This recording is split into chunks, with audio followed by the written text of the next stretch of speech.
মধুবালা, অরিত্রিকা আহানা। পর্ব ১। চৌধুরী বাড়ির বড় মেয়ে মেহেরুন্নেসার বিয়ে সারা বাড়িতে উৎসবমুখর পরিবেশ বিরাজ করছে। এর মাঝেই সবাইকে ফাঁকি দিয়ে বোরখায় মুখ ঢেকে আশরাফির সাথে দেখা করতে বেরিয়েছে মেহের। উদ্দেশ্য শেষবারের মতো বিদায় নেওয়া ভালোবাসার মানুষটার কাছ থেকে। তাদের বিগত ৪ বছরের সম্পর্কের ইতি হতে যাচ্ছে আজকে। বিয়ে অবশ্য আজ নয়, কাল গায়ে হলুদ। পরশু বিয়ে। মেহেরের বাবা ইরতিয়াজ চৌধুরীর পছন্দের পাত্রের সাথেই বিয়ে ঠিক হয়েছে মেহেরের। বাবার মতের বাইরে গিয়ে কিছু করার সাধ্য কিংবা সাহস কোনোটাই নেই তার। ভয়ানক মানুষ ইরতিয়াজ চৌধুরী। তিনি কিছুতেই আশরাফির মতো অনাথ একটা ছেলেকে চৌধুরী বংশের জামাতা হিসেবে মেনে নেবেন না। তাই বাধ্য হয়েই বিয়েতে রাজি হতে হয়েছে মেহেরকে। ১০ বছর বয়সে বাবাকে হারিয়েছে আশরাফি। মা স্কুলের টিচার ছিলেন, ছাত্র পড়িয়ে মানুষ করেছেন ছেলেকে। কিন্তু গত বছর অ্যাক্সিডেন্টে মাও চলে গেলেন। তারপর থেকেই টিউশনি করে নিজের খরচ নিজে চালাচ্ছে আশরাফি। গ্রামে অবশ্য তাদের কিছু জমিজমা আছে, কিন্তু চাচারা সব কিছু থেকে বঞ্চিত করেছে তাকে। আশরাফি মা বেঁচে থাকতেও এসব সম্পত্তি নিয়ে কোন আপত্তি করেননি। ছেলেকে মানুষ করাই ছিল তার একমাত্র লক্ষ্য। ফার্স্ট ইয়ারে থাকতে পরিচয় হয়েছিল দুজনার। পরিচয় থেকেই আস্তে আস্তে মন বিনিময়। কখনো যে একে অপরের অপরিহার্য হয়ে উঠল নিজেরাও টের পেল না। যখন টের পেল তখন আর কিছু করার রইল না মেহেরের। ততদিনে আশরাফির সঙ্গে ওতপ্রোতভাবে জড়িয়ে গিয়েছিল সে। যদিও বেশিরভাগ সময়ই বাবার ভয় দিন কাটত তার, তবুও মনের ভেতর কিঞ্চিত আশা ছিল যদি বাবা কোনোভাবে রাজি হয়, যদি কোনোভাবে তাদের সম্পর্কটা মেনে নেয়। কত আশ্চর্যজনক কিছুই তো ঘটে পৃথিবীতে, তাদের ক্ষেত্রেও যদি ঘটে। এতগুলো দিন এমন অবাস্তব মিথ্যে সান্ত্বনায় নিজেকে বুঝো দিয়ে এসেছে সে। কিন্তু এই মুহূর্তে এসে বাস্তবতার মুখোমুখি দাঁড়িয়ে সে বুঝতে পারছে কতটা ভুল আর ছেলেমানুষিতে ভরা ছিল তার আশা আকাঙ্ক্ষাগুলো। যার কপাল মন্দ তার ক্ষেত্রে যে কখনোই আশ্চর্যজনক কিছু ঘটে না। এই জন্যই হয়তো গুণীজনেরা বলে গেছেন, ভাবিয়া করিও কাজ করিয়া ভাবিও না। কিন্তু মেহের যে জেনে শুনেই বিষ পান করেছে, সেই বিষের জ্বালা যে তাকে সইতেই হবে। আশরাফি করুণ মুখ করে চেয়ে আছে তার প্রিয়তমার দিকে। তার দুঃসময়ে মেহেরও তাকে ছেড়ে চলে যাচ্ছে। বাস্তবতা কেন সবসময় এত নিষ্ঠুর হয়? কেন সবসময় মানুষের আবেগ অনুভূতি নিয়ে এমন নিষ্ঠুরভাবে খেলা করে? মেহের অশ্রুসজল কণ্ঠে বলল, আমি তাহলে আসি। আর একটু বসে যাও না? এই তো শেষ দেখা। করুণ মর্মস্পর্শী আকুতি টুক করে চোখের পানি গড়িয়ে পড়ল মেহেরের। কম তো নয়। 4টা বছরের সম্পর্ক, দুজনার কত ভালোবাসা আর খুনসুটিতে মেতেছিল দুজনে। কত স্বপ্ন, কত আশা ছিল, আজকে সব বেকার বিফল। চোখ মুছে বোরকার নিকাব ফেলে দিল মেহের। দীর্ঘশ্বাস ছেড়ে বলল, আসছি। আশরাফির ভেতরটা ভেঙে গুড়িয়ে যাচ্ছে। মেহেরকে সে কোনোভাবেই পালিয়ে যাওয়ার জন্য কনভিন্স করতে পারেনি। মেহেরের এক কথা দরকার হলে আত্মহত্যা করবে, কিন্তু পালাবে না। তবুও শেষবারের মতো অনুনয় করল আশরাফি। ব্যাকুল কণ্ঠে বলল, চলো না পালিয়ে যাই। একবার বিয়ে করে নিলে দেখবেন তোমার বাবা ঠিক মেনে নেবেন। না, দৃঢ় জবাব মেহেরের। কারণ পালিয়ে যাওয়ার ফলাফল কতটা ভয়ঙ্কর হতে পারে সেটা জানে। মেহের হয়তো পালিয়ে গিয়ে বেঁচে যাবে ঠিকই, কিন্তু তার মাকে বাঁচতে দেবে ইরতিয়াজ চৌধুরী। এই সমাজে এখনো মেয়ের দোষের বোঝা মাকেই টানতে হয়, তাছাড়া ইরতিয়াজ সাহেব খুবই বদরাগী মানুষ। দুনিয়া উল্টে এদিক ওদিক হয়ে গেলেও তার কথার বাইরে কেউ যেতে পারবে না। যে যাবে সে কেবল একা ভুক্তভোগী হবে, না পরিবারের সবাইকে এর ফল ভোগ করতে হবে। আর সবচেয়ে ভয়ানক পরিণতি হবে মেহেরের মায়ের। তাই তিনি আগেই নিজের মাথায় হাত রেখে মেয়ের কাছ থেকে কথা আদায় করে নিয়েছেন। মায়ের মাথা হাত রেখে প্রতিজ্ঞা করেছে মেহের বাবার কথার বাইরে যাবে না সে। শুধু মায়ের নয়, তার 10 বছরের ছোট বোন নিগারের মাথাও হাত রেখে প্রতিজ্ঞা করিয়েছেন তার মা জাহানারা বেগম। ইরতিয়াজ চৌধুরীকে জমের মতন ভয় পান তিনি। এই লোকটার অবাধ্য হওয়ার কথা ভুলেও কখনো মাথায় আসেনি তার, অতএব নিরুপায় মেহের। তবুও হাল ছাড়ল না আশরাফি। পুনরায় অনুনয় বিনয় করল, কিন্তু মেহের কিছুতেই পালিয়ে যেতে রাজি নয়। উল্টো আশরাফিকে পরামর্শ দিল সব ভুলে নিজের ক্যারিয়ারের দিকে ফোকাস করার জন্য। এই সব সান্ত্বনামূলক কথাবার্তা শুনে রাগে জ্বলজ্বল করে উঠল আশরাফির চোখজোড়া। সজোরে টেবিলে বাড়ি মেরে বলল, আমি সব বুঝি। আসলে তোমার বাবার কোন দোষ নেই। তুমিই আমাকে বিয়ে করতে রাজি নও। এসব তোমার বাহানা, বড়লোক পাত্র পেয়ে আমাকে ভুলে গিয়েছ। মেহের জবাব দিল না, নিরুত্তর মুখে বসে রইল। সে জানে আশরাফি অতিরিক্ত রাগ থেকেই কথাগুলো বলছে। এই মুহূর্তে একটা মানুষের জন্য নিজেকে সামলে রাখা কতটা কষ্টকর তা মেহের বুঝতে পারে। আশরাফি ফের টেবিলে বাড়ি মেরে বলল, চুপ করে আছো কেন তুমি? Why don't you answer me? কেউ তুমি আমার প্রশ্নের জবাব দিচ্ছ না? রেস্টুরেন্টে উপস্থিত আশেপাশের কয়েকজোড়া কাপল অদ্ভুত বিস্ময় নিয়ে চেয়ে আছে তাদের দুজনার দিকে। মেহের উঠে দাঁড়াল। বেরিয়ে যাওয়ার জন্য পা বাড়াতেই তার পথ আটকাল আশরাফি। দাঁতে দাঁত চেপে বলল, আমি তোমাকে কোথাও যেতে দেব না। আমার জীবন নিয়ে তামাশা করার কোন অধিকার তোমার নেই। তুমি এই মুহূর্তে আমার সঙ্গে কাজী অফিসে যাবে। বিয়ে করব আমরা।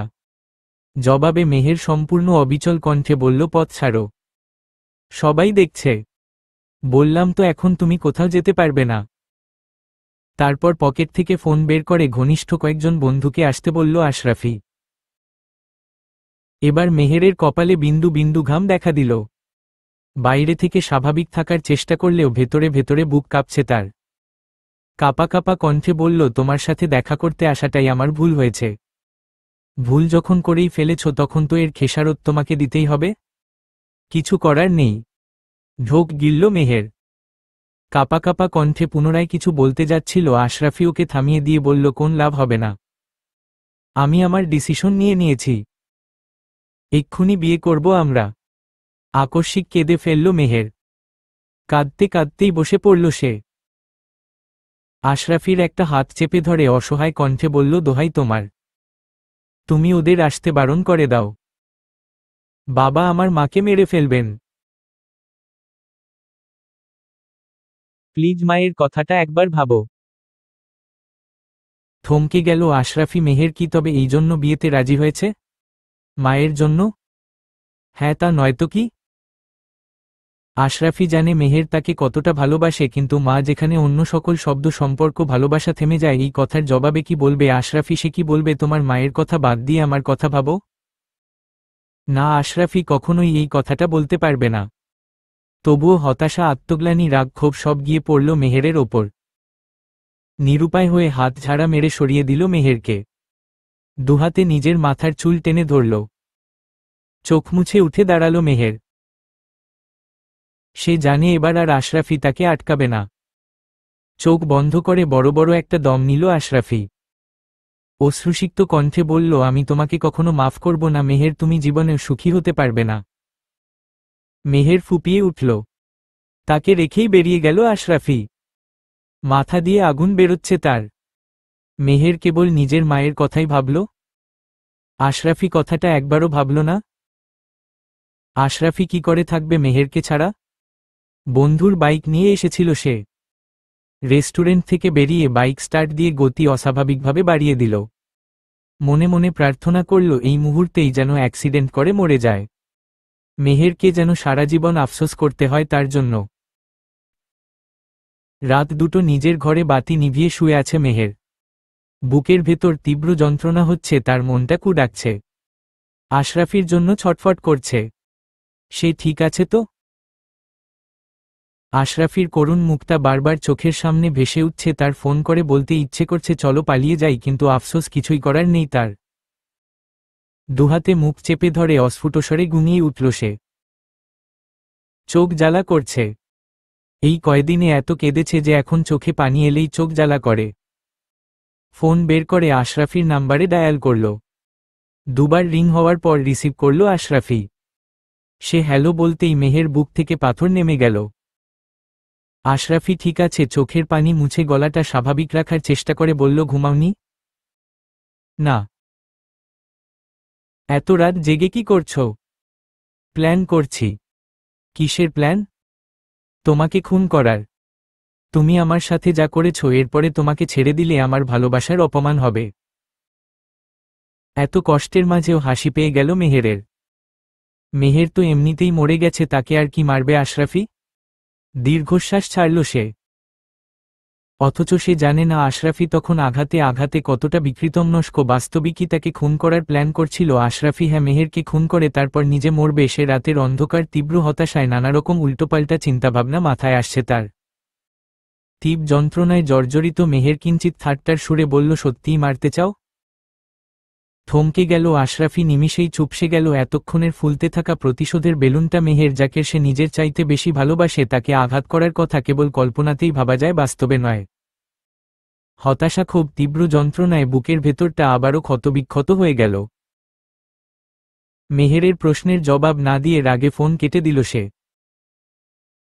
এই মুহূর্তে সমস্ত পৃথিবী ওলটপালট করে দিতে ইচ্ছে করছে তার। ভেঙ্গে গুড়িয়ে দিতে মন চাইছে সবকিছু। মেসের শক্ত কাঠের চৌকিতে উপুর হয়ে শুয়ে আছে আশরাফি। বন্ধুরা বেশ কয়েকবার ডাকাডাকি করল, কিন্তু কোন সাড়া দিল না। কাল রাত থেকে কারো সাথে কথাবার্তা বলছে না। রাতের খাবার, সকালের নাশতা সব টেবিলের ওপর পড়ে আছে। দুপুরের খাবার সময়ও হয়ে গেছে, কিন্তু আশরাফির কোন নড়চড় নেই। মরার মতো শুয়ে আছে। এবার বন্ধুরা চিন্তায় পড়ে গেল। মেহেরের সঙ্গে ঝামেলার কথা সব তাদের খুলে না বললেও বিয়ের কথা ওদের জানিয়েছে আশরাফি। কিন্তু কবে সেটা জানায়নি। সোহাগ আশরাফির কাছে গিয়ে নরম গলায় ডাক দিল, ওঠ দোস্ত, 2টা বাজে। আর কতক্ষণ ঘুমাবি? তুই যা। গম্ভীর আর জবাব আশরাফির। সোহাগ পুনরায় ডাক দিল, কিন্তু সাড়া দিল না আশরাফি। এবার নাইমও এগিয়ে এলো। বিষণ্ণ বন্ধুর পিঠে হাত আলতো করে কয়েকবার চাপড় মেরে বলল, ওঠ দোস্ত, ওই মেয়ের জন্য আর মন খারাপ করিস না। ওই একটা চিটার বাটপার। তোরা তোদের কাজে যা। তার কথায় গা করল না কেউ। টানাটানি শুরু করে দিল। সারারাত নির্ঘুম কাটানোর পর একটা মানুষের মেজাজ কখনোই ভালো থাকার কথা নয়। আশরাফির মেজাজও চূড়ান্ত খারাপ। কাল সারারাত এক ফোঁটাও ঘুমায়নি সে।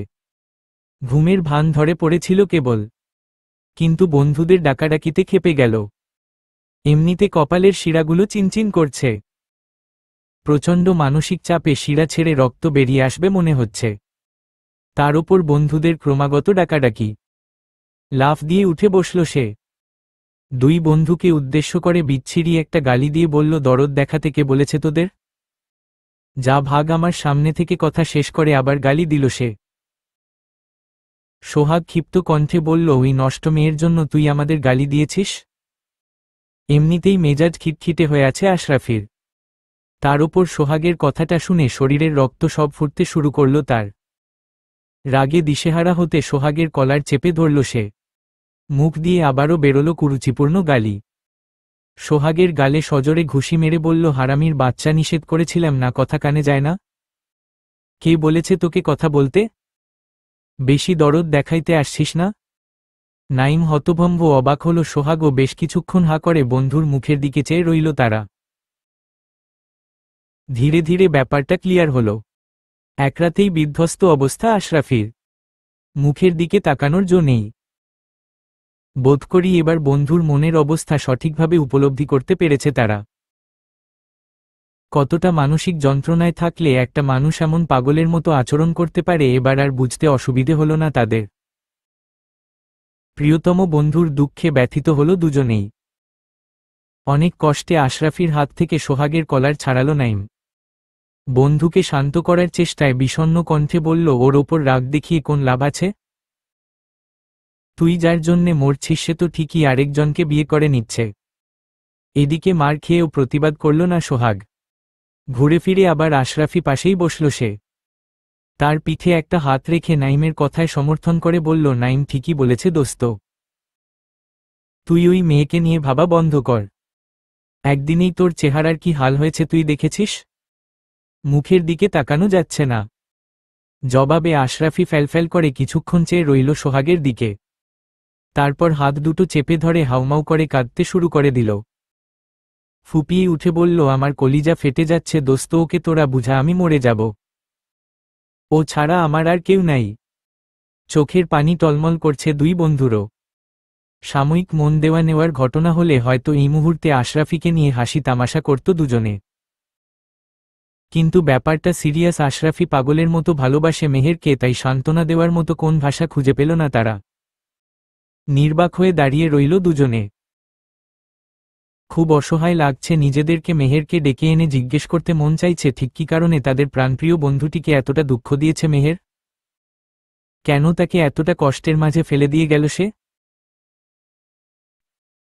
পার্লারের লোকেরা হলুদের জন্য সাজাচ্ছে মেহেরকে, পাশেই তার ফোন অনবরত বেজে চলেছে। দুবার রিং হওয়ার পর ফোনটা রিসিভ করল মেহের। হ্যালো বলতেই ওপাশ থেকে অপরিচিত একটা কণ্ঠস্বর বলে উঠল, মেহের বলছো? জি, আপনি কে? আমি সোহাগ, আশরাফির বন্ধু। নামটা শুনতেই বুকের ভেতর খামচি মেরে উঠল মেহেরের। অজানা আশঙ্কায় কেঁপে উঠল বুকটা। কাপা কাপা কণ্ঠে জিজ্ঞেস করল সে, ও ঠিক আছে ভাইয়া? মেহেরের কাছ থেকে প্রথমেই এই ধরনের প্রশ্ন আশা করেনি সোহাগ। সে ধরেই নিয়েছিল মেহের যেহেতু বিয়ে করছে তার মানে এই মুহূর্তে আশরাফিকে না চেনার ভান করবে সে, কিংবা ফোনও কেটে দিতে পারে। সেই মোতাবেক কিছু কঠিন কথা শুনিয়ে দেওয়ার প্রস্তুতিও নিয়ে রেখেছিল সে, তাই মেহেরের প্রশ্নের উত্তরটা সাথে সাথেই দিতে পারল না। থমকে গেল। তার নীরব থাকা মেহেরের ভয়ের মাত্রাটাকে আরও বেশি করে বাড়িয়ে দিল। নিমিষেই চোখে পানি চলে এলো তার। অধৈর্য কণ্ঠে বারবার হ্যালো ভাইয়া, হ্যালো, শুনতে পাচ্ছেন আপনি? কথা বলছেন না কেন? বলে গেল সে। এদিকে পার্লারের মহিলা খেকিয়ে উঠে বলল, কাঁদবেন না প্লিজ, মেকআপ খারাপ হয়ে যাচ্ছে। চোখের পানি মুছে নিল মেহের।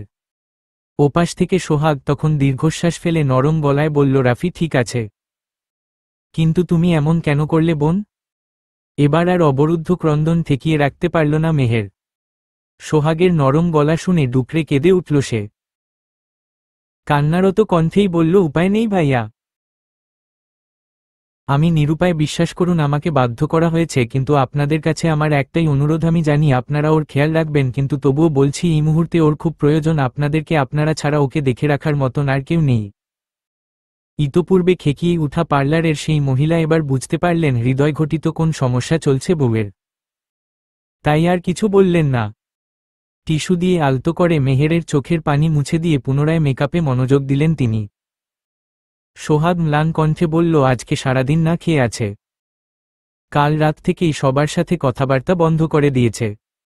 দুপুরে আমরা ডাকতে যাওয়ায় আমাদের সাথেও উল্টো রাগারাগি করেছে। কি যে করব বুঝতে পারছি না। মেহের নীরবে চোখের পানি ছেড়ে দিল।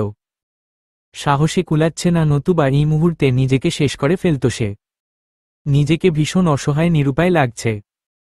তার ভালোবাসার মানুষটাকে নিদারুণ যন্ত্রণার মাঝে ছেড়ে দিয়ে এসেছে সে।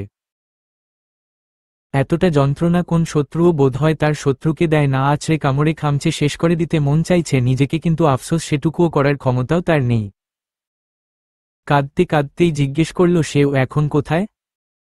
মেসেই আছে, চুপচাপ বসে আছে। বললাম না কাল রাত থেকেই চুপচাপ। কথাগুলো শোনার পর থেকে মেহেরের বুক আরও বেশি করে কেঁপে উঠল। আশরাফি কোন অঘটন ঘটাবে না তো?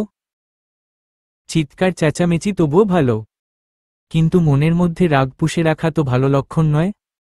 এর পরিণাম ভয়াবহ আকার ধারণ করতে পারে। নিচের ঠোঁট কামড়ে ধরে হতাশভাবে কান্না চাপল সে। চোখ বন্ধ করে সৃষ্টিকর্তার কাছে মনে মনে একটাই প্রার্থনা করল, সে আশরাফির যেন কোন ক্ষতি না হয়। এদিকে মেহেরের কাছ থেকে কোন জবাব না পেয়ে ফোন রেখে দিল সোহাগ। বড় রাগ লাগছে তার। পৃথিবীটা এমন কেন? কেন এখানে সত্যিকারের ভালোবাসাগুলোর মিলন হয় না? মেহেরের সাথে তার পুরো কথোপকথন নাইমের সাথে আলোচনা করল সে। সব শুনে নাইম বিরক্ত মুখে বলল, নাটক করছে ওই মেয়ে, নাটক এদের চেনা বড় মুশকিল। আসল কথা হলো বড়লোক ছেলে দেখে রাফিকে ভুলে গেছে, এখন মিথ্যে নাটক করছে, তুই বুঝবি না এসব। অসন্তোষে মাথা নাড়াল সোহাগ। মেহেরের কান্নারত উদ্বিগ্ন কণ্ঠস্বর না শুনলে সে ও হয়তো পূর্বের মতো নাইমের সঙ্গে একমত হতে পারত, কিন্তু এই মুহূর্তে পারছে না। চোখে না দেখলেও মেহেরের কান্নার মাঝে লুকিয়ে থাকা ভয়ানক কষ্টের আভাস উপলব্ধি করতে পেরেছে সে। পেরেছে বলেই নাইমের মতো ঘৃণা করতে পারছে না মেহেরকে।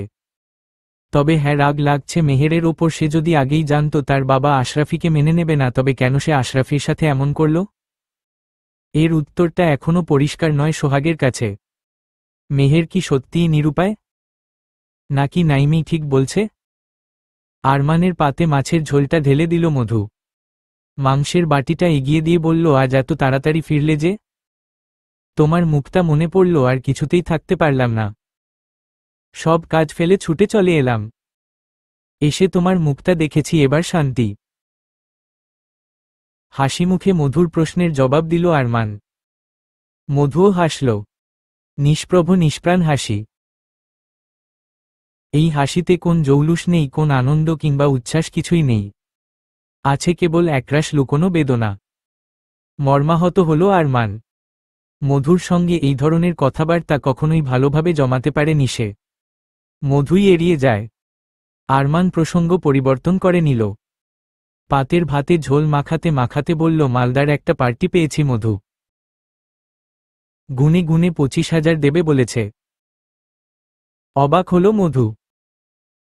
এখানে যারা আসে তারা এরাতের জন্য সর্বোচ্চ 1 থেকে 1,500 টাকা দিতে রাজি হয়, খুব বেশি হলে 2,000। কিন্তু আজ হঠাৎ এত টাকার কথা শুনে খানিকটা চিন্তায় পড়ে গেল সে। বিস্মিত কণ্ঠে বলল, 25,000? কিন্তু কাজটা কি? কাজ তেমন কিছু না। সুন্দর আর নাচ জানা 2-3টা মেয়ে চাইছে তারা, তাও মাত্র 2 ঘন্টার জন্য। আরমানের কথার আগাগোড়া কিছুই বুঝল না মধু। তার পরের বক্তব্য শোনার অপেক্ষায় চুপ করে রইল সে। আরমান ভাতের লোকমা মুখে পুড়ে দিয়ে সেটা চিবোতে চিবোতে বলল, নতুন কোম্পানি। আগামীকাল বিদেশ থেকে তাদের বায়ারদের সাথে জরুরি একটা মিটিং আছে। তাই পার্টিকে খুশি করার জন্য পুরনো ধাঁচের জলসার আয়োজন করতে চাইছে তারা। নামিদামি শিল্পীদের ভাড়া করতে গেলে তো মোটা টাকা খরচ করতে হবে, সেই জন্যই আমাকে ধরেছে 2-3টা মেয়ে জোগাড় করে দিতে। কিন্তু এখানে তো কেউ নাচ জানে না, না জানলে টুকটাক শিখিয়ে দেবে। আমি? তোমাকে কে বলল আমি নাচ জানি? সে কি তুমি নাচ জানো না? কিন্তু তুমি যে বললে তুমি খুব বড় ঘরের মেয়ে। বড় ঘরের মেয়েরা নাচ জানে, এই কথা তোমাকে কে বলেছে? বেশ, তাহলে আমি দেখি সস্তার ভেতর কোন নাচের গুরু জোগাড় করতে পারি কিনা। অবশ্য তার প্রয়োজন হবে কি না কে জানে। যতই তারা নাচের কথা বলুক, আসল উদ্দেশ্য কি সেটা তো তুমিও জানো, আমিও জানি। এই কথার জবাবে বিরক্তিতে ভ্রু কুঁচকে ফেলল মধু। ইতোপূর্বে এই ধরনের কোন প্রস্তাব পায়নি আরমান, এইবারই প্রথম। তাই মধুর ভাষ্যমতে কাজটা তার ভালোভাবে করা উচিত। হতে পারে সত্যিই কোম্পানির লোকজন জলসার আয়োজন করতে চাইছে। তারপর সেখানে গিয়ে যদি দেখা যায় মেয়েরা নাচতে পারল না, তবে তো প্রথমেই সুযোগ হাতছাড়া হয়ে গেল। মুখে না বললেও প্রস্তাবটা মধুর পছন্দ হয়েছে। প্রথমবারে ভালোমত কাজটা করতে পারলে পরে হয়তো এই ধরনের সুযোগ আরও আসতে পারে। তাতে করে মেয়েগুলোর অন্তত একটা গতি হবে, নরপশুদের অত্যাচারের হাত থেকে কিছুটা হলেও রেহাই পাবে। তাই আরমানের গাফলতি পছন্দ হলো না। তার গম্ভীর গলায় বলল, তুমি বরং ভালো দেখে একজন নাচের গুরু জোগাড় করো। তাতে তো খরচা বেশি হবে। হোক, হতে পারে কোম্পানির পছন্দ হলে এই ধরনের সুযোগ তারা আরও জোগাড় করে দেবে। মধুর কথার বিপরীতে হাসল আরমান। প্লেটে পানি ঢেলে হাত ধুতে ধুতে বলল, বাহ, বেশ ব্যবসা শিখে গেছো দেখছি তুমি। মধুও জবাব না দিয়ে হাসল। আরমান আর কথা বাড়াল না। হাত ধোয়া শেষে তোয়ালেতে হাত মুছে বিছানায় গা এলিয়ে দিল। এটো বাসনপত্র নিয়ে চুপচাপ তার ঘর থেকে বেরিয়ে গেল মধু। উপরোক্ত কথোপকথনগুলো চলছিল ঢাকার অদূরবর্তী একটা নিষিদ্ধ পল্লীর 2 বাসিন্দার মধ্যে। পুরুষ বক্তাটি মানে আরমান, এই হাউজের পিম্প বাংলায় যাকে বলে দালাল। যদিও এখানকার মালিক সে, তবে মেয়ে জোগাড় করাই তার প্রধান কাজ। আর মেয়ে বক্তাটি এখানকার হবু মালকিন। বর্তমানে এই হাউজের মোট 21 জন মেয়ের দেখাশোনার করাই তার প্রধান কাজ। ইতোপূর্বে তার নাম ছিল মেহেরুন্নেসা চৌধুরী, যাকে ঘিরেই মধুবালা গল্পের যত কাহিনী। অতএব বলা বাহুল্য তার আগের নাম বদলে নতুন নাম রাখা হয়েছে মধুবালা। সবার পরিচিত মধুমা, সে বাকি মেয়েরা সবাই মধুমা বলেই ডাকে তাকে। তার মেহেরুন্নেসা থেকে মধুবালা হওয়ার ইতিহাসও এখানকার কারো অজানা নয়। প্রায় প্রতিটা মেয়েই শুনেছে তার করুণ ইতিহাস। শুনে কেউ বা খুব সহজ স্বাভাবিকভাবে নিয়েছে বিষয়টা, আবার কেউ কেউ ডুকরে কেঁদে উঠেছে। এদের মধ্যে অনেকেই আবার নীরবে অশ্রু বিসর্জন করেছে তার দুঃখে।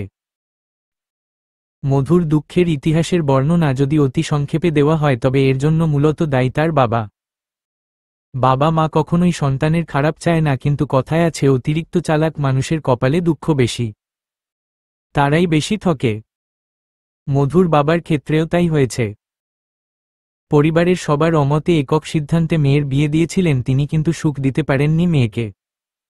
একদিনও টিকল মধুর সংসার।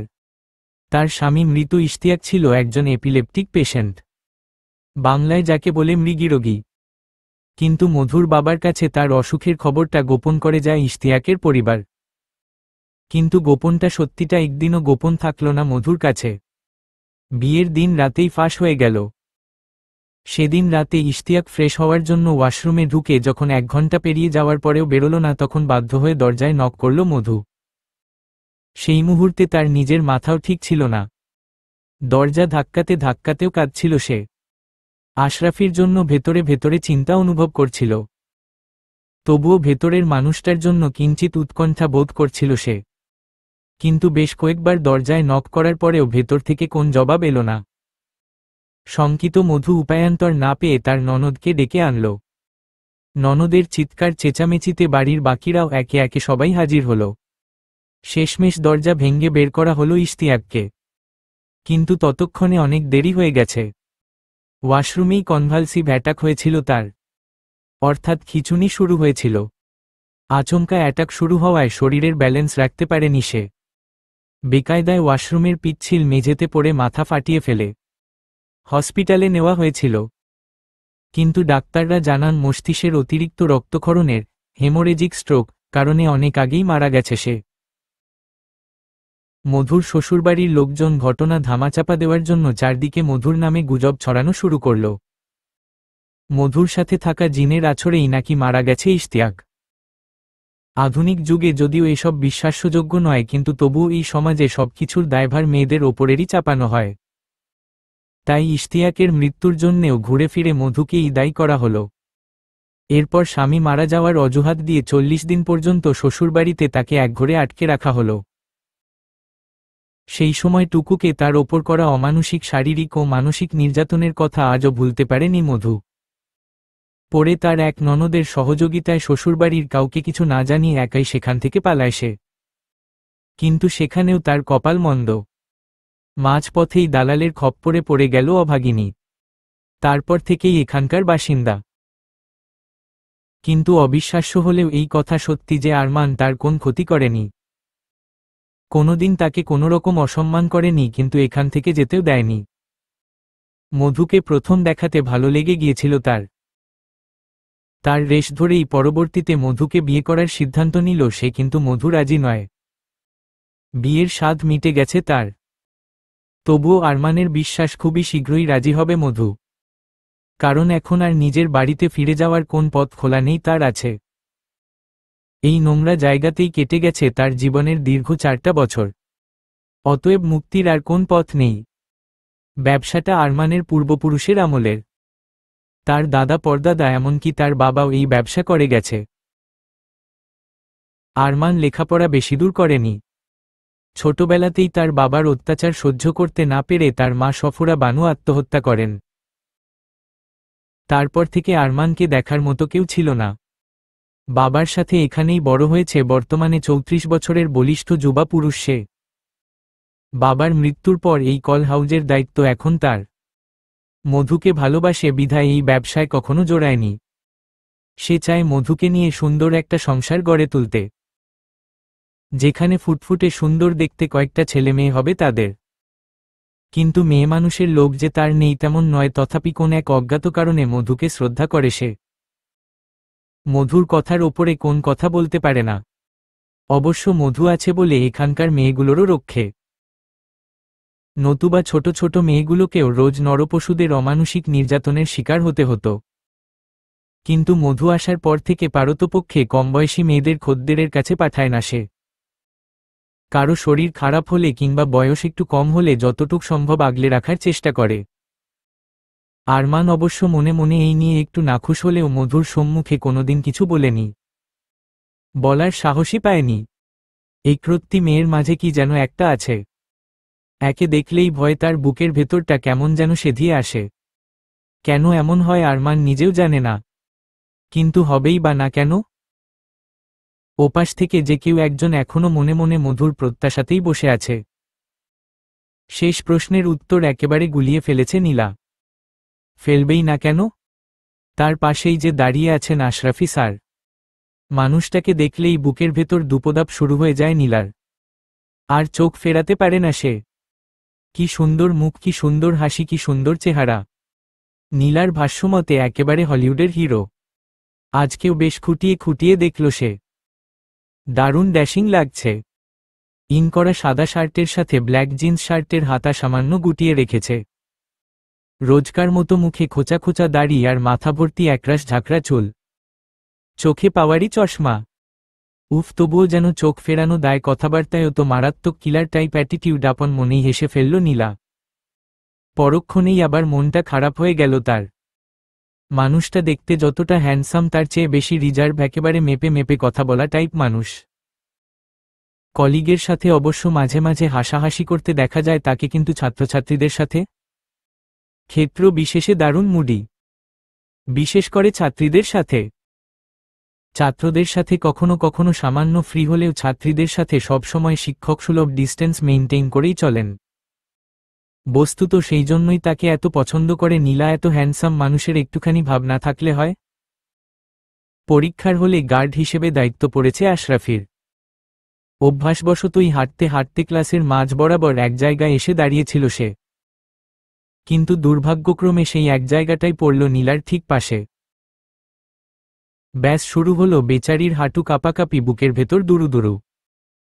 পাড়া প্রশ্নের উত্তর গুলিয়ে গেল কলম মুখে দিয়ে চুপচাপ বসে রইল সে। তাকে বসে থাকতে দেখে ভ্রু কুঁচকে ফেলল আশরাফি। ইশারায় জিজ্ঞেস করল কি সমস্যা। আশরাফির সরাসরি চাহনিতে হৃদকম্পন আরও বেড়ে গেল নীলার। সেটা সামলানোর জন্য দ্রুত দুদিকে মাথা নাড়াল। এর মানে কোন সমস্যা নেই।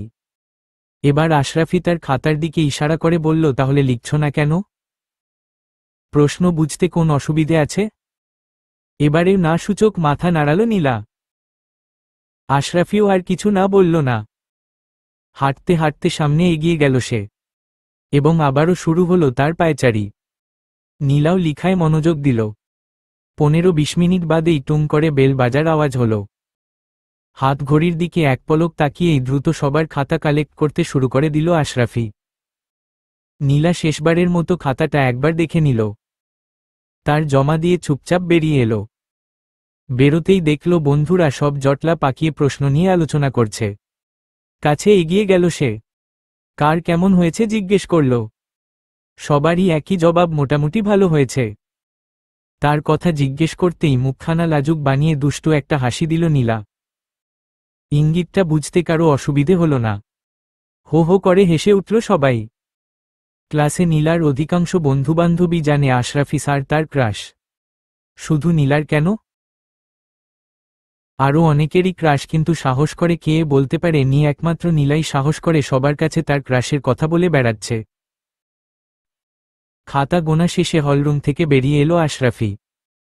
ছাত্রছাত্রীরা তখনও করিডোরে দাঁড়িয়ে হাসাহাসি করছিল। তাদেরকে দেখে হাঁটার ওপরেই জিজ্ঞেস করল সে, পরীক্ষা কেমন হয়েছে তোমাদের? প্রত্যুত্তরে সবাই হাসিমুখেই জবাব দিল, ভালো হয়েছে স্যার। আশরাফিও চলে যাচ্ছিল, তখনই জটলার মাঝখান থেকে দুষ্টু টাইপ একটা ছাত্র বলে উঠল, খাতা একটু ছাড় দিয়ে কাটবেন প্লিজ, নইলে ইউনিভার্সিটি থেকে আর বেরোতে পারব না। আশরাফি মুচকি হাসল। হাঁটা থামিয়ে পিছন ফিরে ছাত্রছাত্রীদের দিকে এক ঝলক চাইল সে। তারপর কৃত্রিম ভয় দেখিয়ে বলল, কোন ছাড় নেই, ভালো না লিখলে সবাই ফেল।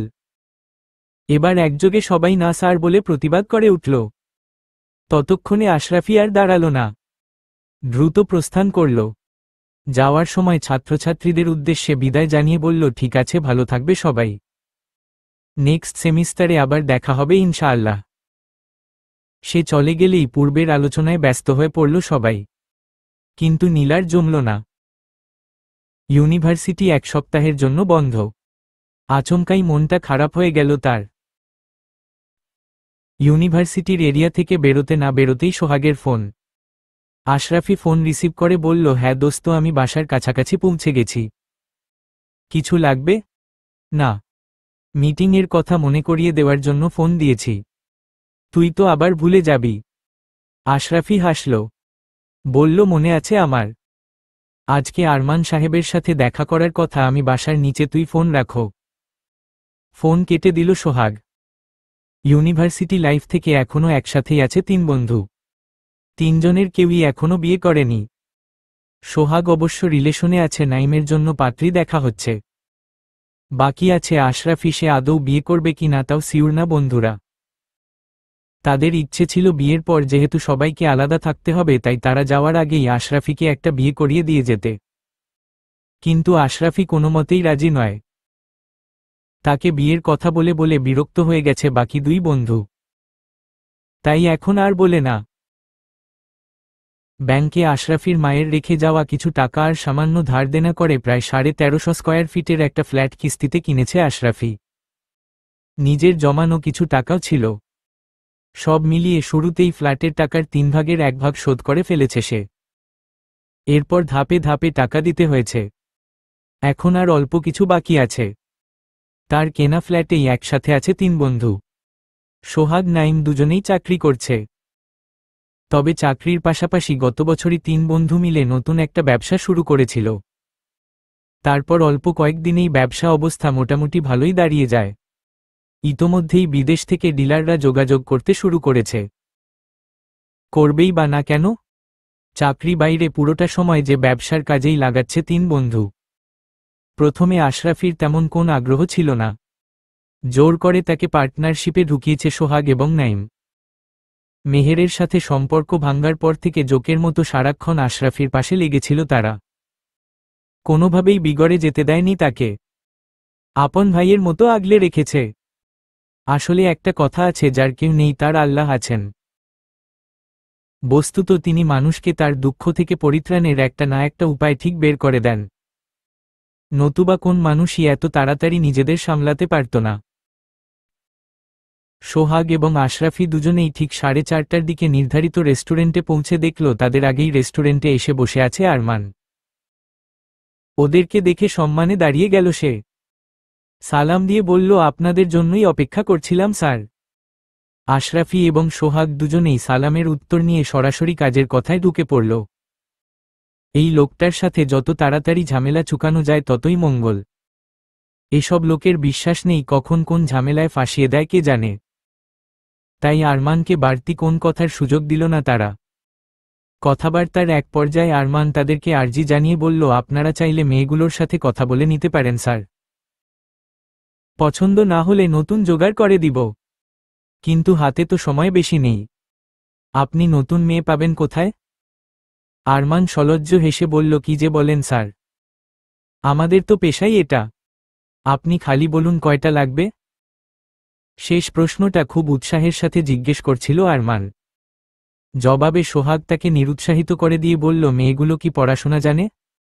প্রশ্নটা শুনে দমে গেল আরমান। মনে মনে সোহাগের ওপর বিরক্ত হল সে কি স্কুল খুলে বসেছে যে মেয়েদের লেখাপড়া শেখাবে? ওই সব জায়গায় লেখাপড়ার কি কাজ? কথাটা মুখের ওপরেই বলতো, কিন্তু 25,000 টাকার মায়া তাকে আটকে দিল পাছে ডিলটা ক্যান্সেল হয়ে যায়। তাই গলায় যথেষ্ট মোলায়েম ভাব বজায় রেখে বলল, এইটা তো আগে বলেননি স্যার। তার ভীত মুখের দিকে তাকিয়ে আশরাফি সান্ত্বনার সুরে বলল, না মানে জানতেই হবে তেমন কোন কথা নেই, কিন্তু জানলে ভালো হতো আর কি। আসলে বিদেশি ক্লায়েন্ট তো, টুকটাক কথা চালানোর মতো যদি না হয় তাহলে তো বুঝতেই পারছেন। তাই টুকটাক কথা চালানোর মতো যদি কেউ থেকে থাকে তাহলে সমস্যা নেই, বাকিটুকু শিখিয়ে দেওয়া যাবে। চট করে মধুর কথাটা মাথায় এলো আরমানের। হেসে উঠে বলল, কোন সমস্যা নেই স্যার, আমার ওয়াইফ পড়ালেখা জানে, তিনি শিখিয়ে দিতে পারবেন। আপনারা বরং তার সাথে একবার দেখা করে তাকেই সবকিছু বুঝিয়ে বলুন। আশরাফি দ্রুত একবার সোহাগের মুখের দিকে চাইল। ওই জায়গায় যাওয়া মানে মানসম্মান সব শেষ, কেউ দেখতে পেলে বিরাট কেলেঙ্কারি। এদিকে কাজটা জরুরি, তথাপি সোহাগ বন্ধুর মনের কথা বুঝতে পেরে মাথা নাড়িয়ে বলল, দুঃখিত, আমরা যেতে পারব না। আপনিই বরং উনাকে বুঝিয়ে বলবেন। আরমান বাধা দিয়ে বলল, বুঝেছি স্যার। আপনারা ভদ্রলোক, ওইসব জায়গায় যেতে মানসম্মানের ভয় করেন। কিন্তু আমি কথা দিচ্ছি কোন সমস্যা হবে না। রাতে যাবেন। রাতের বেলা এদিকে মানুষজন তেমন থাকে না, কেউ চিনবে না আপনাদের। কথাবার্তা শেষ করে আবার চলে আসবেন। মুখে যতই সাধু সাজার চেষ্টা করুক না কেন, আরমানের মূল উদ্দেশ্য হচ্ছে কোনোভাবে সোহাগ এবং আশরাফিকে সেখানে নিয়ে যাওয়া। ব্যাচেলর ছেলে একবার নিয়ে গিয়ে মেয়ে মানুষের চক্করে ফেলে দিতে পারলেই বেশ ভালো টাকা আয় করা যাবে। এরপরেও কিছুক্ষণ ইতস্তত করল দুই বন্ধু। আশরাফি বারণ করে দিয়ে বলল, আমাদেরকে দেখানোর দরকার নেই। মিটিংয়ের দিন আপনি সময়মত উনাকে নিয়ে হাজির হলেই চলবে। আরমান নাছোড় বান্দা বিটকেল মার্কা একটা হাসি দিয়ে বলল, এতগুলো টাকা দিয়েছেন, আপনাদেরও ব্যবসার ব্যাপার, আমারও ব্যবসার ব্যাপার। তাই বলি কি, একবার যদি আপনারা আমার ওয়াইফকে সবকিছু বুঝিয়ে বলতেন, আমার জন্যও সুবিধা হতো। তিনি আপনাদের মনমত করে তৈরি করে দিতে পারতেন মেয়েগুলোকে। তার হাতের কাজ খুবই পাকা। এবারে সোহাগ ফিসফিস করে বলল, কি বলিস, যাবি নাকি? আশরাফি বিরক্ত মুখে বলল, তুই যা। অতঃপর সোহাগ আরমানকে উদ্দেশ্য করে বলল, ঠিক আছে, আমরা যাব। এখন তাহলে আসি। কখন যেতে পারবো আপনাকে ফোনে জানিয়ে দেওয়া হবে। দুই বন্ধু রাত 10:30টার দিকে সময় দিল আরমানকে। কিন্তু 10:30টায় বললেও তারা হাজির হলো রাত 12:30টায়। রাত গভীর হওয়ার অপেক্ষায় ছিল দুজনে। আরও দেরি করত, কিন্তু আরমানের ফোনের জ্বালায় টিকতে না পেরে বাধ্য হয়ে তাড়াতাড়ি আসতে হয়েছে। কিছুক্ষণ কথাবার্তার পর আরমান মধুকে ডেকে আনার জন্য লোক পাঠাল। লোক পাঠানোর মিনিট 5 বাদেই উপরতলার সিঁড়ি বেয়ে নামতে দেখা গেল মধুকে। তার পরনে গাঢ় নীল রঙের কাতান শাড়ি, ফুলহাতা ব্লাউজের সাথে বাঙালি ধাঁচে একপ্যাচি করে পড়েছে শাড়িখানা। শাড়ির আঁচলে একগোছা চাবি বাঁধানো। পোশাক আশাক চলুনভঙ্গি সাজগোজ দেখে যে কেউ ভাববে আগেকার দিনের কোন জমিদার ঘরের বউ সে। মধুর দিকে চোখ পড়তেই সোহাগ হতভম্ব। বন্ধুর ফোনে মেহেরের ছবি অনেকবার দেখেছে সে। অতএব সন্দেহের কোন অবকাশ নেই, এই মেয়েটাই মেহের। অবাক হয়ে আশরাফির দিকে চাইল সে। আশরাফি নির্বাক ভোভো করে ঘুরছে, তার সমস্ত পৃথিবী একনিমিষেই সরে গেছে পায়ের তলার মাটি। কেউ যেন আচমকাই তাকে ধাক্কা মেরে কোন এক অন্ধকার গুহায় ফেলে দিয়েছে। চোখে মুখে একরাশ বিস্ময়, হতাশা, গ্লানি নিয়ে অস্ফুট স্বরে উচ্চারণ করল সে। মেহের আকাশে বাতাসে প্রতিধ্বনি হয়ে ছড়াতে শুরু করল তার কথাটা। চমকে উঠল মধু, কতদিন বাদে আবার নিজের নামটা শুনেছে সে। কিন্তু তবুও কোন আনন্দ উচ্ছ্বাস কিছুই প্রকাশ করতে পারল না। উল্টো বুকের ভেতর শুরু হলো তীব্র মাত্রার কম্পন। পলকহীনভাবে চেয়ে রইল সামনের মানুষটার দিকে, তথাপি সামনে এগোতে পারল না। কেউ যেন তার হঠাৎ করেই চলৎশক্তিটুকু কেড়ে নিয়েছে। মাথা ঘুরেই পড়ে যাচ্ছিল, সিঁড়ি হাতল ধরে কোনোমতে সামলে নিল। কিন্তু তখনও নিজেকে সামলাতে পারেনি আশরাফি। সে হতবাক, বিমূঢ়, বিস্ফোরিত নয়নে চেয়ে রইল সামনের মানুষটার দিকে। পালঙ্কের ওপর মূর্তির ন্যায় বসেছিল মধু। তার ভেতরে কি চলছে তা কেবল সেই জানে। পরনের শাড়ি আলুথালু, মাথার চুল এলোমেলো। একরাতেই কোটরে বসে গেছে চোখ, কপালে ব্যান্ডেজ বাঁধানো। কাল রাতের পর থেকে আজ সারাদিন নাওয়া খাওয়া কিছুই হয়নি তার। উদ্ভ্রান্তের মতো খোলা জানালার দিকে চেয়ে আছে। আরমান ভেতরে ঢুকে গলা খাকারি দিল। সচকিত হল মধু। নড়েচড়ে বসল সে। তার মলিন মুখের দিকে আরমান মৃদু কোমল স্বরে বলল, আশরাফি সাহেবদের কি তুমি আগে থেকেই চিনতে? আরমানের কথার জবাবে দীর্ঘশ্বাস ছাড়ল মধু। ক্ষীণ কণ্ঠে বলল, ইনি সেই যার কথা তোমাকে বলেছিলাম। একসময় আশরাফিকে নিয়ে সবার সাথে প্রচুর গল্প করত মধু। তার উদ্দেশ্যহীন জীবনের একমাত্র আনন্দ ছিল আশরাফিকে নিয়ে গল্প করার সময়টুকুতেই। কিন্তু ধীরে ধীরে সেই গল্পটাও পুরনো হয়ে গেল। এখন আর কেউ শুনতে চায় না সেই গল্প। মধুও বলে না। কিন্তু আশরাফি দেখার পর থেকেই পুরনো সেই স্মৃতিগুলো আবার চোখের সামনে ভেসে উঠেছে। রঙিন আনন্দঘন স্মৃতি। তার পরপরই আবার আশরাফির তীব্র ঘৃণাযুক্ত রাগত চেহারা। আরমান মধুর মতিগতি পর্যবেক্ষণ করে সন্নিগ্ধ কণ্ঠে বলল, তার মানে ইনিই তোমার সেই পুরাতন প্রেমিক? জবাবে মলিন হাসল মধু। প্রেমিক আবার পুরাতন হয় নাকি? প্রেমিক তো প্রেমিকই, কিন্তু এসব কথা আরমান বুঝবে না। দীর্ঘশ্বাস ছেড়ে চুপ করে রইল সে। এদিকে কাল রাতের পর থেকে চিন্তায় আছে আরমান। মধুর রিয়েকশন দেখেই সে বুঝে নিয়েছিল লোকগুলোর সঙ্গে পুরনো কোন সংযোগ তার আছে। তাই মনের ভেতর ভয় ঢুকে গিয়েছে তার। সেধে সেধে লোকগুলোকে এখানে ডাকা মোটেই উচিত হয়নি। এখন যদি তারা মধুকে এখান থেকে নিয়ে যেতে চায়, মধু চলে ফেলে আরমানের কি হবে? কে তাকে যত্ন করে ভাত বেড়ে খাওয়াবে? কে তাকে শাসন করবে? কে তাকে সৎপরামর্শ দেবে? কার মুখখানা ভেবে ঘরে ফিরবে আরমান? না, আর ভাবতে পারল না সে। মধু চলে গেলে এক মুহূর্তও শান্তিতে থাকতে পারবে না আরমান। অতএব যে করেই হোক মধুকে তার চাই। দরকার হলে ডিলটা ক্যান্সেল করে দেবে, কিন্তু তবুও মধুকে ছাড়বে না। তার শঙ্কিত মুখের দিকে চেয়ে মধু ম্লান হেসে বলল, তোমার ভয় নেই সে আর এখন আমাকে চাইবে না। জেনে শুনে কেউ এমন মেয়েকে ঘরে তুলবে না। কথাটা আরমানের পছন্দ হল, তবুও পুরোপুরি বিশ্বাস করতে পারল না সে। সন্নিগ্ধ কণ্ঠে বলল, যদি চায়? আরমানের চোখে মুখে উৎকণ্ঠা ভয়। মধু স্থির দৃষ্টিতে সেদিকে কিছুক্ষণ চেয়ে থেকে ফের হেসে ফেলল। বিষণ্ণ কণ্ঠে বলল, চাইবে না। তবুও যদি চায় আমি যাব না। ভরসা পেল আরমান। মুখে হাসি ফুটে উঠল তার কৃতজ্ঞ হাসি। মধু যখন নিজ মুখে স্বীকার করেছে তার মানে আর কোন ভয় নেই। কোথাও যাবে না সে। অবশ্য খামোখাই ভয় পাচ্ছিল আরমান। মধু যতই রূপসী হোক না কেন, যতই তাদের মধ্যে ভালোবাসা থাকুক না কেন, কোন ছেলেই বা এমন একটা মেয়েকে নিজের ঘরের বউ করতে চাইবে না। আরমানের সামাজিক কোন বাধা নেই, তাই সে চাইলেই মধুকে বিয়ে করতে পারে। কিন্তু আশরাফি? তার পক্ষে তো সমাজের বিপক্ষে গিয়ে মধুকে বিয়ে করাটা সম্ভব নয়। সমাজের চোখে মধু একজন প্রস্টিটিউটের চেয়ে ভালো কোন সামাজিক মর্যাদা তার নেই। অতএব মাথা থেকে চিন্তাটা সম্পূর্ণ ঝেড়ে ফেলে দেওয়াটাই বুদ্ধিমানের কাজ। তাছাড়া মধু নিজ মুখেই বলেছে আশরাফি তাকে চায় না। সুতরাং এসব নিয়ে আর বেশি চিন্তা না করাই ভালো। যত বেশি চিন্তা করবে সমস্যা ততই বাড়বে। মধুর বিষণ্ণ মুখের দিকে চেয়ে সান্ত্বনার সুরে বলল, পুরনো কথা মনে করে লাভ কি মধু? তাতে কি দুঃখ কমবে? মোটেও কমবে না, উল্টে আরও বাড়ে। তার চেয়ে বরং এসব চিন্তা বাদ দিয়ে যাও, গোসল সেরে এসো।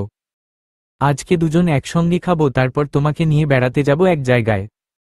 ছেলেমানুষি কথাবার্তা হাসল মধু। 4 বছরে এই প্রথম আরমান তাকে নিয়ে বাইরে বেরোনোর কথা বলেছে। নতুবা এখানে যারা আসে তাদের জন্য বাইরের পৃথিবীর নিষিদ্ধ, চাইলেও বেরোনোর ক্ষমতা নেই তাদের।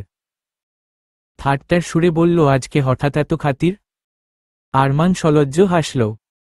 মাথা নিচু করে বলল, না মানে, তোমার মন ভালো নেই তাই বলছিলাম। তবে তোমার যদি কোন অসুবিধে থাকে তাহলে থাক। মধুর মুখের হাসি গুটিয়ে নিল। এখন আর বাইরে যেতে মন চায় না, তার নিজেকে ঘরবন্দি করে রাখতেই ভালো লাগে। আরমানের কথার জবাবে হ্যাঁ বা না কিছুই উত্তর দিল না সে। ভেতরে ভেতরে ব্যথিত হল আরমান।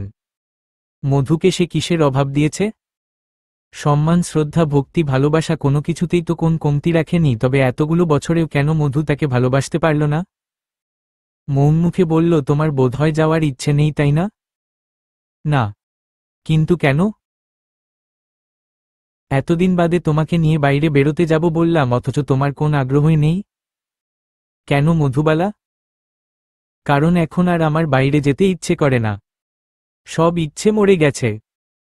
আরমান শেষ চেষ্টা স্বরূপ আরেকবার জোর করতে চাইছিল। মধু বারণ করে দিয়ে বলল, কুয়োর ব্যাঙ কুয়োতেই ঠিক আছে। আলোর ঝলকানি তাকে দেখিও না। সইবে না। দমে গেল আরমান। আর কথা বাড়াল না সে। চুপচাপ বেরিয়ে গেল। কম্পিউটার টেবিলের সামনে দুম ধরে বসে আছে আশরাফি। বুকের ভেতরটা জ্বালাপোড়া করছে তার। কিন্তু এত কিছুর পরেও মধুকে ঘৃণা করতে পারছে না সে। নিজের জ্বালা মেটাতে কাল রাতে মধুকে তীব্রভাবে অপমান করে এসেছে সে। কিন্তু সেই জ্বালা এখন বিষের মতন তাকেই দংশন করছে। মধুকে আঘাতের যন্ত্রণা শুল হয়ে প্রতিটা মুহূর্তে তার বুকেই এসে বিঁধছে। যন্ত্রণায় সারারাত চোখের পাতা এক করতে পারেনি। চাপা মষ্টে বুকের ভেতরটা ভেঙে গুড়িয়ে তছনছ হয়ে যাচ্ছে, তার নিঃশ্বাস বন্ধ হয়ে আসছে। নিজেকে বড় অসহায়, নিরর্থক মনে হচ্ছে। কাউকে ভালোবাসার যন্ত্রণায় সত্যিই অদ্ভুত। এর জন্যেই বোধহয় কবি বলেছিলেন, তুমি লহ নাই ভালোবাসিবার দায়। দুহাতে শুধুই কুড়িয়েছ ঝরা ফুল।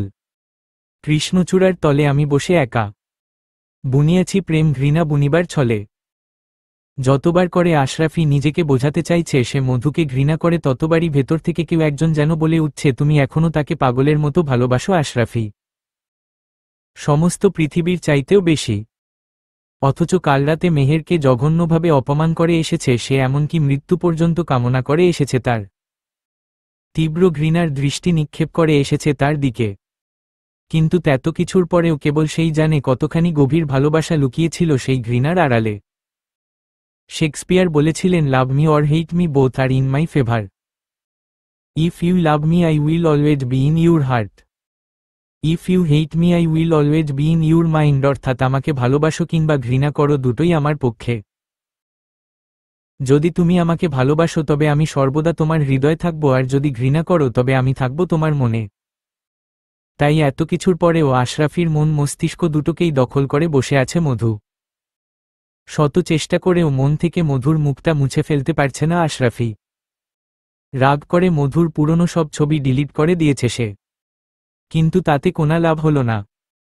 মধুর যেই জ্যান্ত ছবিখানা সঙ্গে করে নিয়ে এসেছে সেটা কিছুতেই মুছতে পারল না। চোখের সামনে বারবার ভেসে উঠছে সেই জ্বালাময়ী মুখ।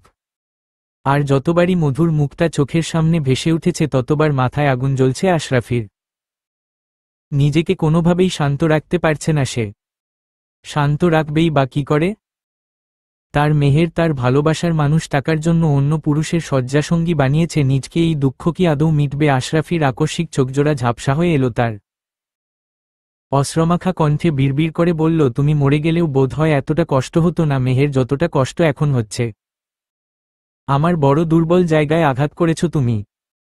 তুমি যে আমার ছিলে কি তা তুমি নিজেও জানো না, কিন্তু আজকে তুমি সব শেষ করে দিলে। সোহাগ ভেতরে ঢুকে খাটের ওপর বসল।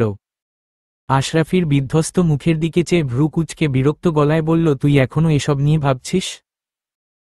তোকে কতবার বারণ করেছি এসব আর ভাবিস না, তবুও বারবার কেন ঘুরে ফিরে ওই মেয়েটার কথাই ভাবিস তুই? কি আছে ওর মাঝে? ওই মেয়ে ছাড়া কি পৃথিবীতে আর কোন মেয়ে নেই? নিজের চোখেই তো দেখলি টাকার জন্য নিজেকে কতটা নিচে নামিয়েছে সে, তবুও কেন ওকে নিয়েই পড়ে আছিস তুই? আমি বুঝি না।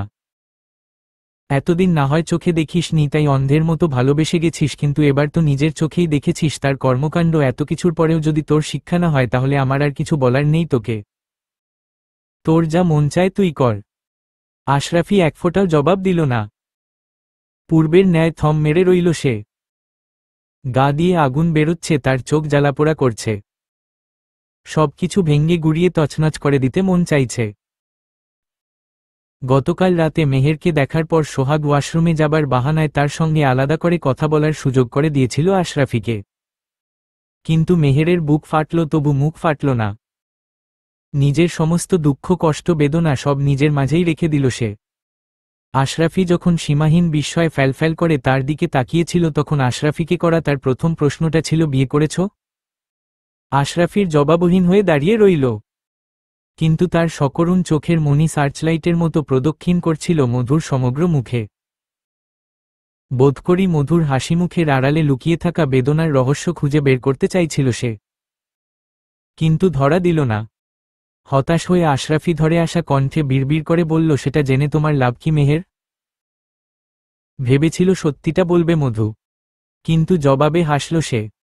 দীর্ঘশ্বাস ফেলে হাসিমুখেই বলল, ভয় নেই, তোমার ঘাড়ে চেপে বসব না, এমনিই জিজ্ঞেস করলাম।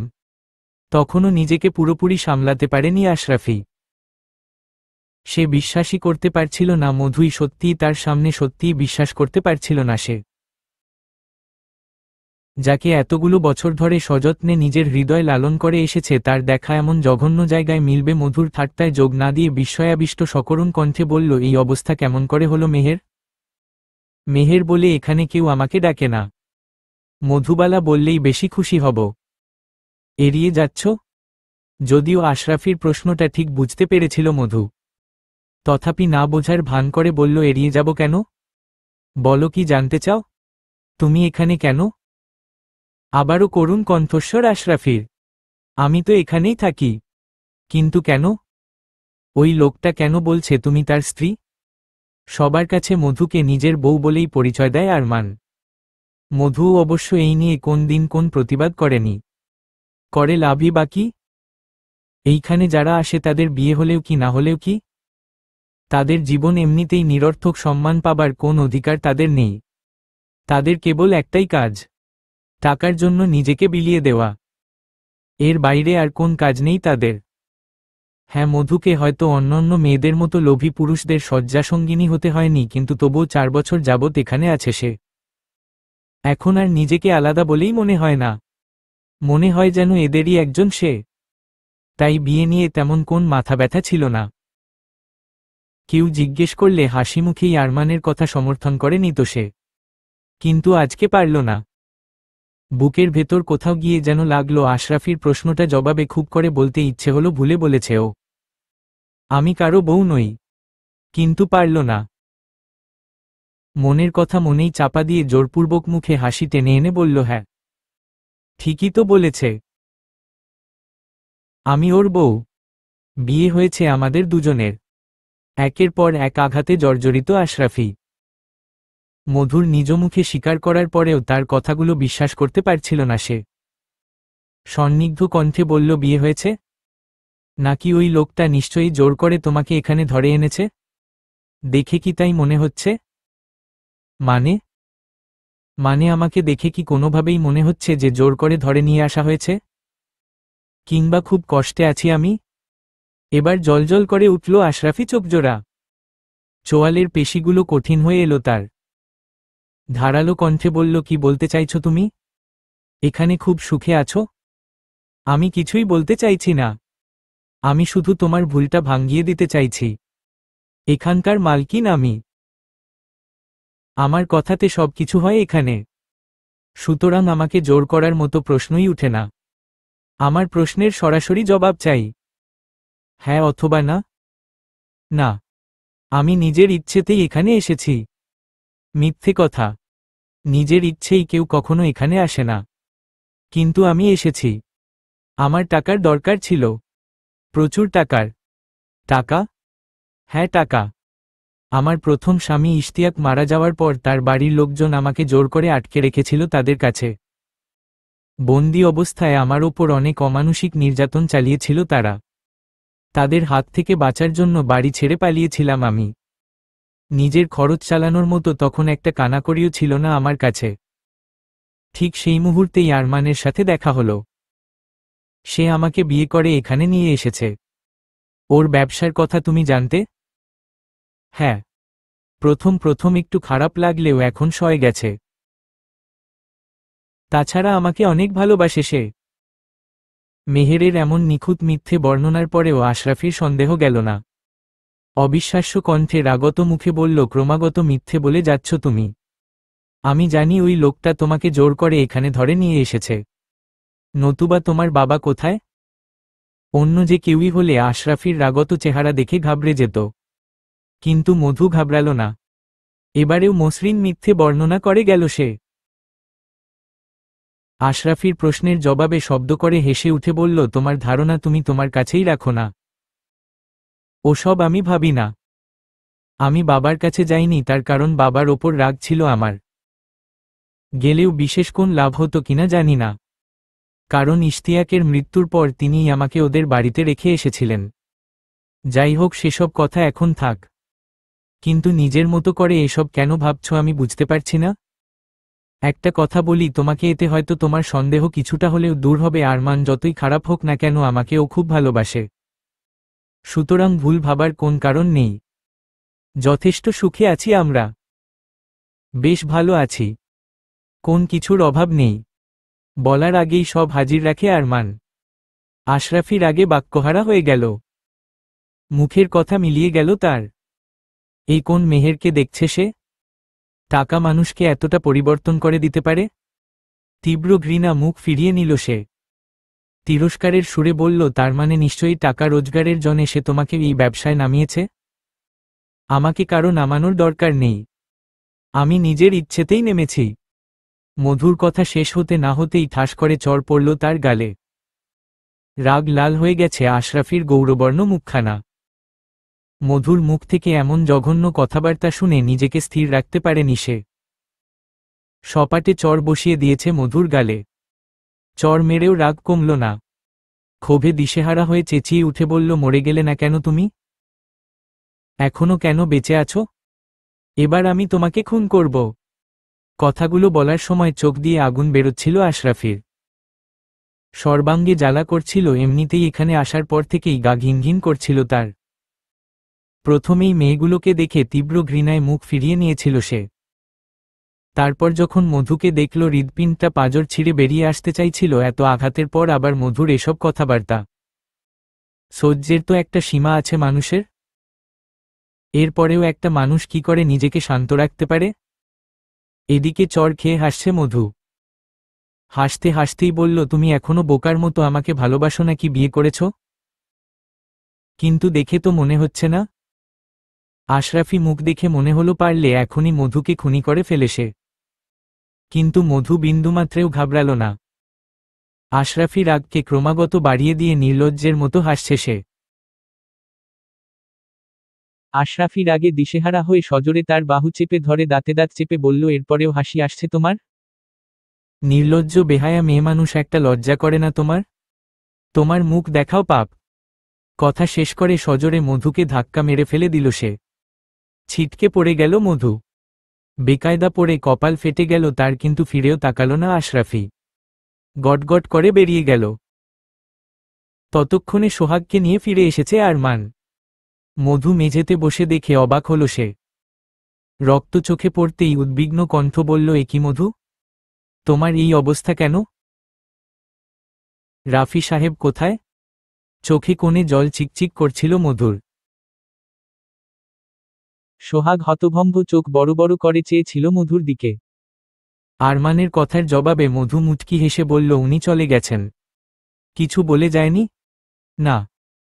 আরমানের সন্দেহ হলো সোহাগের হঠাৎ তাড়াহুড়ো করে ওয়াশরুমে যেতে চাওয়া, ওয়াশরুম থেকে বেরিয়ে বাড়িটা ঘুরে দেখতে চাওয়া, কাউকে কিছু না বলে আশরাফির বেরিয়ে যাওয়া, মধুর কপালে রক্ত, সব মিলিয়ে একটা না একটা ঘাপলা তো নিশ্চয়ই আছে।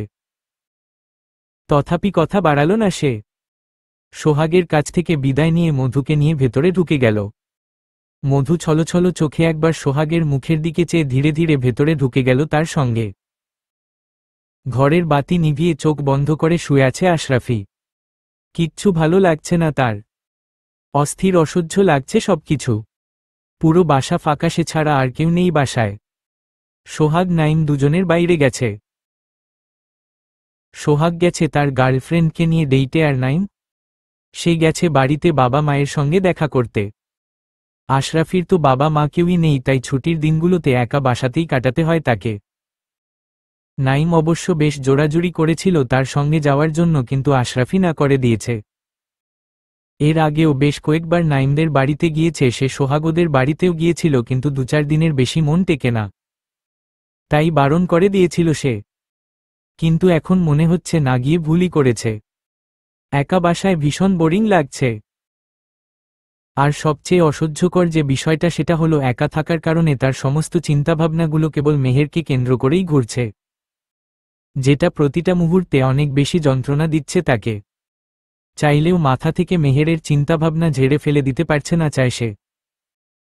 চোখ বন্ধ করলেই চোখের সামনে ভেসে উঠে মোহর এবং তার লজ্জাজনক পরিণতি। মেহের যতই বলুক ভালো আছে সে, কিন্তু আশরাফি কিছুতেই মেনে নিতে পারছে না তার মেহের এমন একটা জায়গায় যেখানে টাকার বিনিময়ে খুব সস্তা এবং নোংরাভাবে নারীদের দেহ বেচাকেনা হয়।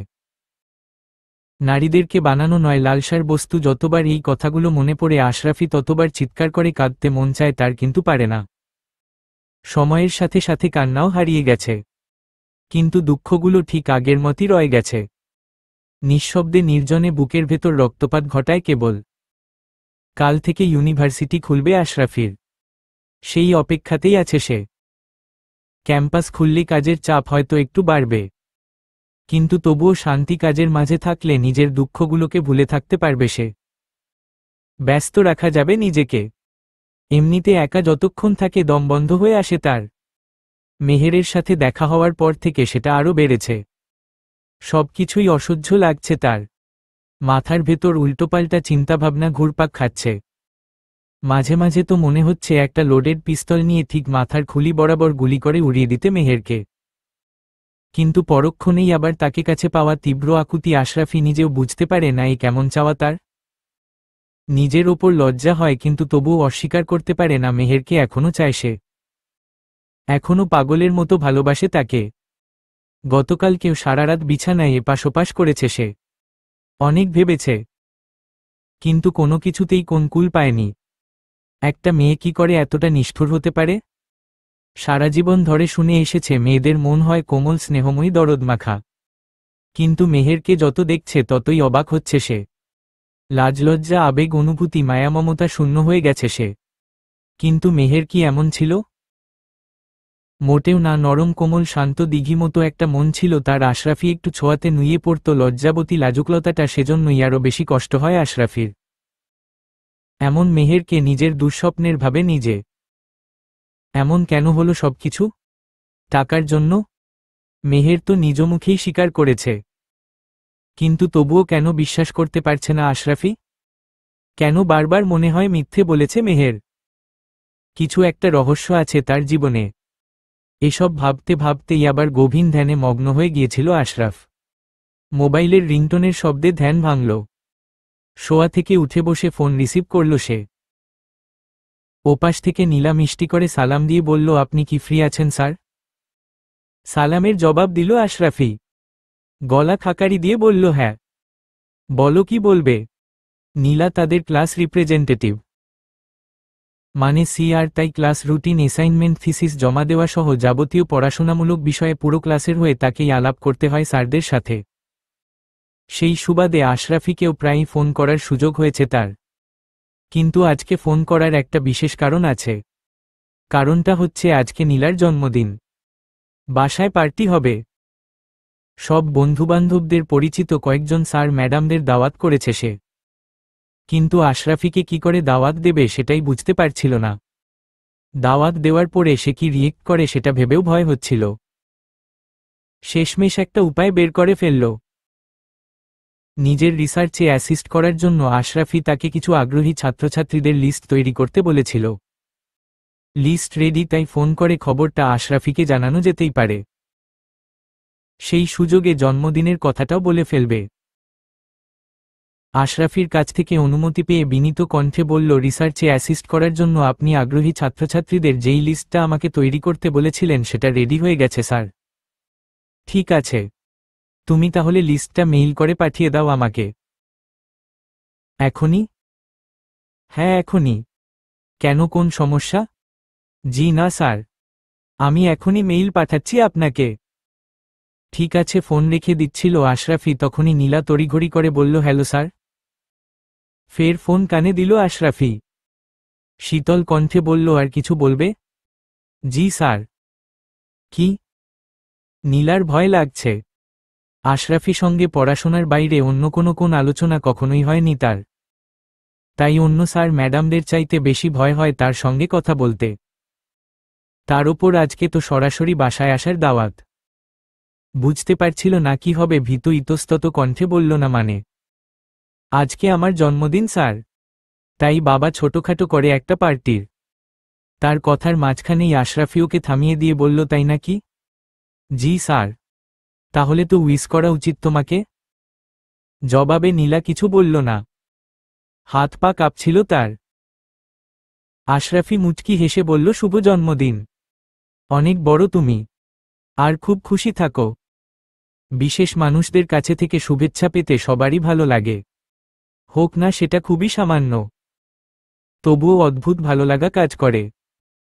প্রশান্তিতে ভরে যায় মন, কানায় কানায় ভয়ে যায় আনন্দের মাত্রা। নীলার মনটাও আনন্দে ভরে গেল। আজকের দিনটা সার্থক তার। লাজুক কণ্ঠে বলল, থ্যাংক ইউ স্যার। আশরাফি ফের হাসল। হাসি মুখেই জিজ্ঞেস করল সে, তারপর?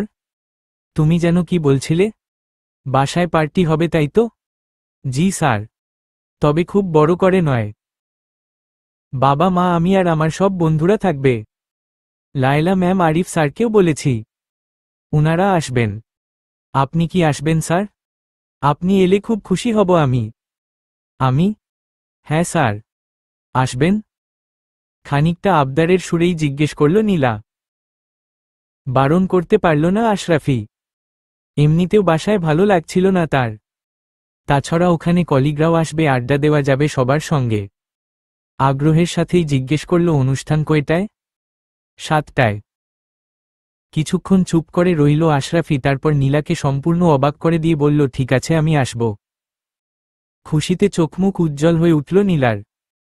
সে স্বপ্নেও ভাবতে পারেনি এত সহজে রাজি হয়ে যাবে আশরাফি। রীতিমতো কল্পনার বাইরে তার উচ্ছ্বাসিত কণ্ঠে বলল, থ্যাংক ইউ স্যার। আপনি আসবেন, অনেক খুশি হয়েছি আমি। ঠিক আছে, আমি তাহলে এখন রাখি। জি স্যার।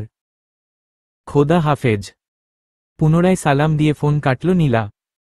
আনন্দের নাচতে ইচ্ছে করছে তার। পরীক্ষায় ফার্স্ট হলেও এত খুশি লাগেনি আজকে যতটা খুশি লাগছে। তড়িঘড়ি করে সাজতেন বসে গেল সে। এদিকে ফোন রেখে ঘড়ির দিকে চাইল আশরাফি। সবে 4:30 বাজে। হাতে এখনো সময় আছে। ঘড়িয়ে 5:45টার অ্যালার্ম সেট করে চোখ বন্ধ করে শুয়ে পড়ল সে। যদিও এখন ঘুম আসবে না, তবুও বৃথা চেষ্টা। বাসায় বসে এমনিতেও তেমন কোন কাজ নেই, তার চেয়ে চোখ বন্ধ করে শুয়ে থাকলেও রেস্ট হবে। ড্রেসিং টেবিলের সামনে দাঁড়িয়ে পারফিউম স্প্রে করছিল আশরাফি। ফোনটা বেজে উঠতেই ভাবল নীলা ফোন করেছে। না দেখেই রিসিভ করল সে। কিন্তু সম্পূর্ণ অপ্রত্যাশিতভাবে ওপাশ থেকে কেউ একজন হ্যালো বলে উঠল। অমনি হৃৎপিণ্ডটা ধড়াস করে লাফিয়ে উঠল তার। মেহের ফোন করেছে, কণ্ঠ চিনতে একটুও ভুল হয়নি আশরাফির। কি করে হবে? সম্পর্কটা হয়তো মিথ্যে হয়ে গেছে, কিন্তু যতগুলো রাত সে মেহেরের মিষ্টিমধুর আদুরে কণ্ঠস্বর শুনে পার করেছে, সে রাতগুলো তো আর মিথ্যে হয়ে যায়নি। আশরাফি এখনো মনে পড়ে সারারাত ফিসফিস করে কথা বলে ভোরবেলায় ঘুমাতো দুজনে, এর জন্য কত ক্লাস মিস হয়েছে তার। স্যার ম্যাডামদের কত বকা শুনতে হয়েছে তাকে, অথচ সেই প্রেম সেই অনুভূতি সবই এখন ফিকে, অর্থহীন, মূল্যহীন, পীড়াদায়ক এক অতীত কেবল, যেটা ধুয়ে মুছে শেষ করে ফেলেছে মেহের। কিন্তু আশরাফি, সে এখনো মেহেরের স্মৃতি নিয়েই পড়ে আছে। তার ঘৃণা, ভালোবাসা, রাগ, অভিমান সব এখনো মেহেরকে কেন্দ্র করেই আবর্তিত হয়। চাইলেও সত্যিটা অস্বীকার করতে পারে না। কারণ মানুষ নিজের কাছে কখনোই মিথ্যে বলতে পারে না। নিজের অজান্তেই দীর্ঘশ্বাস বেরিয়ে এলো বুক চিরে। ওপাশ থেকে আবারও মেহেরের অধৈর্য কণ্ঠস্বর শোনা গেল, হ্যালো হ্যালো। কি হলো, শুনতে পাচ্ছ না? আমি মধু। মুহূর্তেই মেজাজটা আবার খারাপ হয়ে গেল আশরাফির।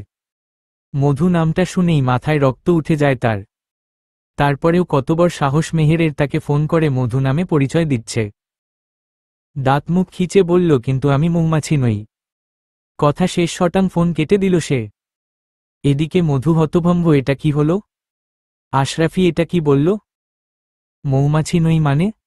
সে কি মধু বলে পরিচয় দেওয়াতে খেপে গেছে, নাকি অন্য কিছু?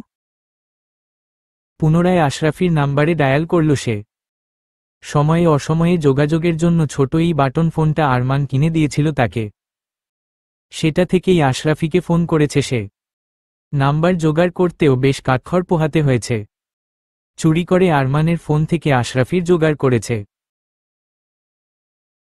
শুধুমাত্র একবার আশরাফি কণ্ঠটা শোনার জন্য।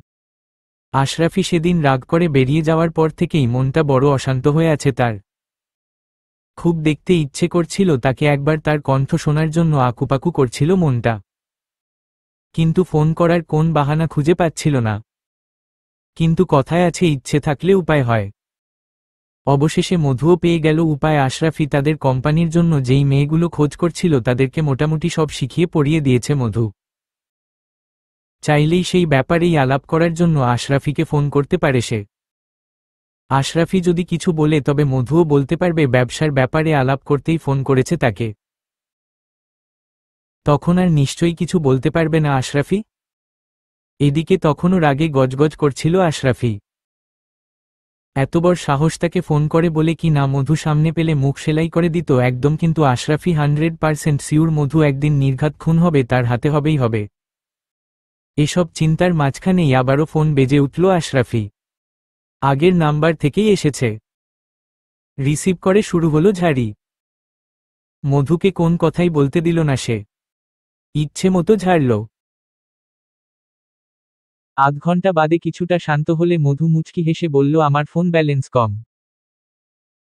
তোমার যদি খুব বেশি বকতে ইচ্ছে হয় তবে নিজের ফোন থেকে করো, কিন্তু এবার দয়া করে আমাকে কাজের কথাটা বলতে দাও প্লিজ।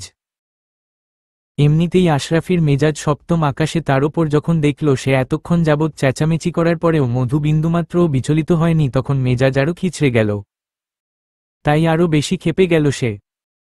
ফোনের ওপাশ থেকে ঝাড়ি মেরে বলল, এই ফোন রাখো তুমি, তোমার সাথে কোন কথা বলার রুচি আমার নেই। আমি তোমার সাথে কোন কাজের কথা বলবো না। বলতে হবে, কারণ তুমি আমার স্বামীকে তোমার একটা কাজ করে দেওয়ার জন্য টাকা দিয়েছ। সেটার ব্যাপারে কথা বলতেই তোমাকে ফোন করেছি। অত্যাধিক রাগে কিছুক্ষণের জন্য নির্বাক হয়ে গেল আশরাফি। রিয়েক্ট করার মতো আর কোন ভাষা খুঁজে পেল না সে। মেহের তাকে স্বামী দেখাচ্ছে, স্বামী? স্বামীর 14 গোষ্ঠীর কাঁথায় আগুন। চিৎকার করতে করতে হয়রান হয়ে গেছে সে, আর মেহের এসেছে তাকে স্বামী দেখাতে। এবার দ্বিগুণ জোরে চেঁচিয়ে উঠল সে, স্বামী না? খুব স্বামী স্বামী করছ? তোমার স্বামী আমার। ভয়ানক একটা গালি দিল সে। বিগত 4 বছর যাবৎ শান্তই ছিল সে। ইউনিভার্সিটি সবচেয়ে কুল এন্ড কাম লেকচারার পরিচিত ছাত্রছাত্রীদের কাছে। অথচ দুদিনেই তার মাথা কি পরিমাণ গরম করে দিয়েছে মধু। নিজের মানমর্যাদা অবস্থা পরিস্থিতিতে সব ভুলে গিয়ে মুখ দিয়ে কুরুচিপূর্ণ গালি বেরোচ্ছে, সব দোষ মেহেরের। এবার আরও বেশি করে গালি দেবে আশরাফি। এদিকে লজ্জায় জিভ কাটল মধু। সঙ্গে সঙ্গে কানের কাছ থেকে ফোন সরিয়ে নিল সে। একটু বাদে আবার কানে দিয়ে অবাক হয়ে বলল, ছি ছি, মুখের ভাষা এত খারাপ কি করে হলো তোমার? আগে তো এমন ছিলে না তুমি। সেই কৈফিয়ত তোমাকে দেব নাকি? ইচ্ছে হয়েছে গালি দিয়েছি, দরকার হলে আবার দেব। তুমি ফোন রাখো। কেন ফোন করেছ ফোন আমাকে? যার মুখের ভাষা ভালো তাকে নিয়েই থাকো না, শুধু শুধু আমাকে কেন জ্বালাচ্ছ? বললাম তো কাজের জন্য ফোন করেছি। তোমার সঙ্গে আমার কোন কাজের কথা নেই, থাকতে পারে না, আর ভবিষ্যতেও থাকবে না। একবার আসতে পারবে? হঠাৎ এই প্রস্তাবে থতমত খেয়ে গেল আশরাফি। সে ভাবতেই পারেনি মধু তাকে এমন প্রস্তাব দেবে। রাগী আশরাফি আড়ালে যেই কঠিন প্রেমিক আশরাফি বাস করছে, মুহূর্তেই সে যাওয়ার জন্য সায় দিয়ে দিল। কিন্তু রাগী অভিমানী আশরাফি নিজের রাগ অভিমান ডাট বজায় রেখে বলল, তোমার সাহস তো কম না? তুমি আমাকে ওই নোংরা জায়গায় যেতে বলছো? তুমি কি তোমার মতো ভাবো সবাইকে? আমি তোমার ওই জায়গায় যাব? How can you expect this from me? এবারেও যথারীতি শূন্যস্থানে একটা বর্ষর গালি বসবে। এবারে অবশ্য ইচ্ছে করে দিতে চায়নি আশরাফি, কিন্তু মুখ ফসকে বেরিয়ে গেছে। জবাবে মেহের একটা দীর্ঘশ্বাস ফেলল কেবল। তারপর ম্লান কণ্ঠে বলল, তার মানে আসবে না তুমি? ঠিক আছে, আমি তাহলে রাখি। কথা শেষ করে ফোন কেটে দিল সে। ফোন হাতে নিয়ে চুপচাপ দাঁড়িয়ে রইল আশরাফি। আবারও একরাশ শূন্যতা এসে ঘিরে ধরল তাকে। বুকের ভেতরে পিনপিন শুরু হল। মেহের তাকে একই অসহ্য যন্ত্রণা ফেলেছে। না পারছে সইতে, না পারছে কিছু বলতে। পৃথিবীতে এর চাইতে ভয়ঙ্কর, এর চাইতে যন্ত্রণার আর কিছু হতেই পারে না। কারণ এই যন্ত্রণার কোন প্রতিকার নেই, নীরবে নিভৃতে সহ্য করে নিতে হয় কেবল। নীল শাড়ি পরে খুব সুন্দর করে সেজেছে নীলা। অসম্ভব সুন্দর লাগছে তাকে, কিন্তু যার জন্য সাজলো তার তো দেখাই নেই। 8:30 বেজে গেছে, অথচ আশরাফি স্যার এখনও এলেন না, ফোনেও তাকে পাওয়া যাচ্ছে না। মনটা ভীষণ খারাপ হয়ে গেল নীলার। তবে কি তিনি সত্যিই আসবেন না? কিন্তু নীলা যে এত শখ করে সাজলো, সব কি তবে বৃথা? রাগে অভিমানে সাজগোজ সব তুলে ফেলতে ইচ্ছে করছে তার। খুব কান্না পাচ্ছে। বড় মুখ করে বন্ধুদের সবাইকে বলেছিল আশরাফি আসবেন, কিন্তু ফাঁকি দিয়েছেন তিনি। বন্ধুরা নিশ্চয়ই চুপি চুপি হাসাহাসি করবে নীলাকে নিয়ে। খুব রাগ হলো আশরাফি ওপর আসতে, যেহেতু পারবেন না তখন আশা দেওয়ার কি দরকার ছিল? সরাসরি বারণ করে দিলেই তো পারতেন। ফোন করে একবার জানিয়ে দেওয়ারও প্রয়োজন মনে করলেন না। নিষ্ঠুর লোক, একটা শাড়ি খুলে পুনরায় বাবার দেওয়া গাউনটা পরে নিল সে। সবাই বারবার করে জিজ্ঞেস করল কি হয়েছে, কিন্তু মুখে কুলু পেটে বসে রইল নীলা। কি বলবে সে? শুধুমাত্র আশরাফিকে দেখানোর জন্যই নীলা শাড়ি পরেছিল? কিন্তু এই কথা কাউকে বলা যায় না, বলা যায় না। বিষণ্ণ মুখে জন্মদিনের আনুষ্ঠানিকতা সারল সে। ভেতরে ঢুকতেই 17-18 বছর বয়সী একটা মেয়ে বিচ্ছিরি হাসি দিল আশরাফির দিকে তাকিয়ে। অস্বস্তি বোধ করল আশরাফি। এমনিতেই এখানে আসতে যথেষ্ট সতর্ক অবলম্বন করতে হয়েছে তাকে। তার ওপর কেউ দেখে ফেললে মানিজ্জত সব শেষ। কিন্তু না এসেও থাকতে পারল না। ঘুরে ফিরে মধুর শাসনই চলল মনের ওপর। নীলাদের বাসায় উদ্দেশ্যে বেরিয়েছিল ঠিকই, কিন্তু মাঝপথে গিয়ে সব ভুলে গেল, সেখানে আর যাওয়া হলো না। এদিকে অনবরত তার দিকে চেয়েও হেসেই যাচ্ছে মেয়েটা। আশরাফি খানিকটা বিব্রত কণ্ঠে ইতস্তত করে বলল, মেহের কোথায়? মেয়েটা হা করে ওর মুখের দিকে তাকিয়ে থেকে বলল, মেহেরকে? এখানে মেহের বলে কেউ মধুকে চেনে না। সবার কাছে মধু, মধুমা, মধুবালা এসব নামেই পরিচিত সে। কথাটা মনে পড়তেই অনিচ্ছা সত্ত্বেও সংশোধন করে নিল আশরাফি। গম্ভীর গলায় বলল, মধু? ও মধুমা? উনি তো নাচের প্র্যাকটিস করছেন। সে নাচ জানে? অবাক হলো আশরাফি। কে বলেছে জানে না? কত ভালো নাচেন আমাদের মধুমা। বিকেলে গুরুজি এসে নাচ তুলে দিয়ে গেছেন, এখন সবাইকে নিয়ে প্র্যাকটিস করছেন তিনি। ডেকে দেব? ওপরতলার একটা ঘর থেকে একসাথে অনেকগুলো ঘুঙুরের সম্মিলিত আওয়াজ কানে আসছে আশরাফির। সেদিকে একবার তাকিয়ে মেয়েটার কথার জবাবে বলল, হ্যাঁ। ডাকো তাকে। কিন্তু বলার পরেও গেল না মেয়েটা। ফের মুচকি মুচকি হাসছে। অস্বস্তি বেড়ে গেল আশরাফির। সেই সাথে রাগও হল। এমনিতে মেজাজ যথেষ্ট চড়ে আছে তার ওপর মেয়েটার অদ্ভুত চাহনি এবার খানিকটা ধমকের সুরেই বলল, সে এই মেয়ে? সমস্যা কি তোমার? বোকার মতো হাসছ কেন? ধমক খেয়েও চেহারায় বিন্দুমাত্রেও পরিবর্তন হল না মেয়েটার। পূর্বের ন্যায় হাসছে সে। অবিশ্বাস্য হলেও এই কথা সত্যি যে স্যুট টাই পরা হ্যান্ডসাম সুদর্শনদের এখানে খুব কমে আসতে দেখেছে সে। এখানে যারা আসে তাদের অধিকাংশই মাঝবয়সী চ্যাংড়া টাইপ ছেলেপুলে। মেয়ে দেখলেই হামলে পড়ে, কিন্তু আশরাফি তাদের চাইতে সম্পূর্ণ আলাদা। আশ্চর্য সংযত দৃষ্টি মানুষটার, তাই নিতান্তই কৌতূহল বশতই আশরাফির তাকিয়েছিল সে। আর হাসিটা তাদের নিত্যদিনের অভ্যেসের সাথে মিশে গেছে। শত দুঃখের পরেও প্রতিরাতে হাসিমুখে সম্পূর্ণ অজানা অচেনা একজন পুরুষের কাছে নিজেদের বিলিয়ে দিতে হয় তাদের। তাই হাসতে ওদের লজ্জা করে না। সব দুঃখের মাঝেই এই হাসিটাকে এখনো বাঁচিয়ে রেখেছে এখানকার সব অসহায় মেয়েগুলো। কিন্তু এসব আশরাফির বোঝার কথা নয়, কারণ এখানকার পরিবেশের সম্পর্কে সম্পূর্ণ অনবগত সে। উপরন্তু মেয়েটার আচরণে বিরক্ত হয়ে সে নিজেই উপরে যাওয়ার জন্য উঠে দাঁড়াল। গটগট করে ওপর তলার সিঁড়ি বেয়ে অনুমান করে নিল ঘুঙুরের আওয়াজ কোন ঘর থেকে আসছে। আশরাফি ভেতরে ঢোকার পূর্বেই নাচের প্র্যাকটিস থেমে গেল। মেয়েগুলো সব একে একে নিচে নামতে শুরু করেছে। দরজার বাইরে দাঁড়িয়ে অপেক্ষা করল আশরাফি, কিন্তু মধু নামল না। আরও কিছুক্ষণ অপেক্ষা করে অবশেষে ভেতরে উকি দিল সে। উল্টো দিকে ফিরে কিছু একটা করছে মধু। সদ্য প্র্যাকটিস শেষ করাই ঘামছিল বোধহয়, তাই শাড়ির আঁচল কোমর থেকে খুলে কপালের ঘাম মুছল। তারপর সেটাকে আলগাভাবে গায়ের ওপর মেলে দিল। ফলাফলস্বরূপ খুব সহজেই তার ফর্সা মেদবিহীন ক্ষীণ কটি সম্পূর্ণ উন্মুক্ত হয়ে গেল আশরাফি সামনে। সমস্ত শরীর ঝিঝি করে উঠল আশরাফির। তার দীর্ঘ 28 বছরের তারুণ্যময় জীবনের সংযম কেবল এই মুগ্ধনয়নবিহারিণীর প্রতীক্ষাতেই। একে ভিন্ন অন্য কোন নারীকে এক মুহূর্তের জন্যেও চায়নি সে। বুকের ভেতরে তীব্র হাহাকার রব উঠল, চোখ ঝাপসা হয়ে এলো। দ্রুত চোখ নামিয়ে নিল সে, নিজে সংযত করে নিল। কিন্তু হঠাৎ আবার কি বুঝে যেন চুপি চুপি ভেতরে ঢুকল। মধুর উন্মুক্ত কোটিতে বেশ জোরেশোরেই একটা টোকা দিয়ে নিজের উপস্থিতি জানান দেওয়ার চেষ্টা করল সে। কিন্তু তার বিপরীতে মধু যেন ভূত দেখার মতো চমকে উঠে চেঁচামেচি শুরু করবে এই কথা স্বপ্নেও ভাবনি আশরাফি। হতভম্ব হয়ে দাঁড়িয়ে রইল।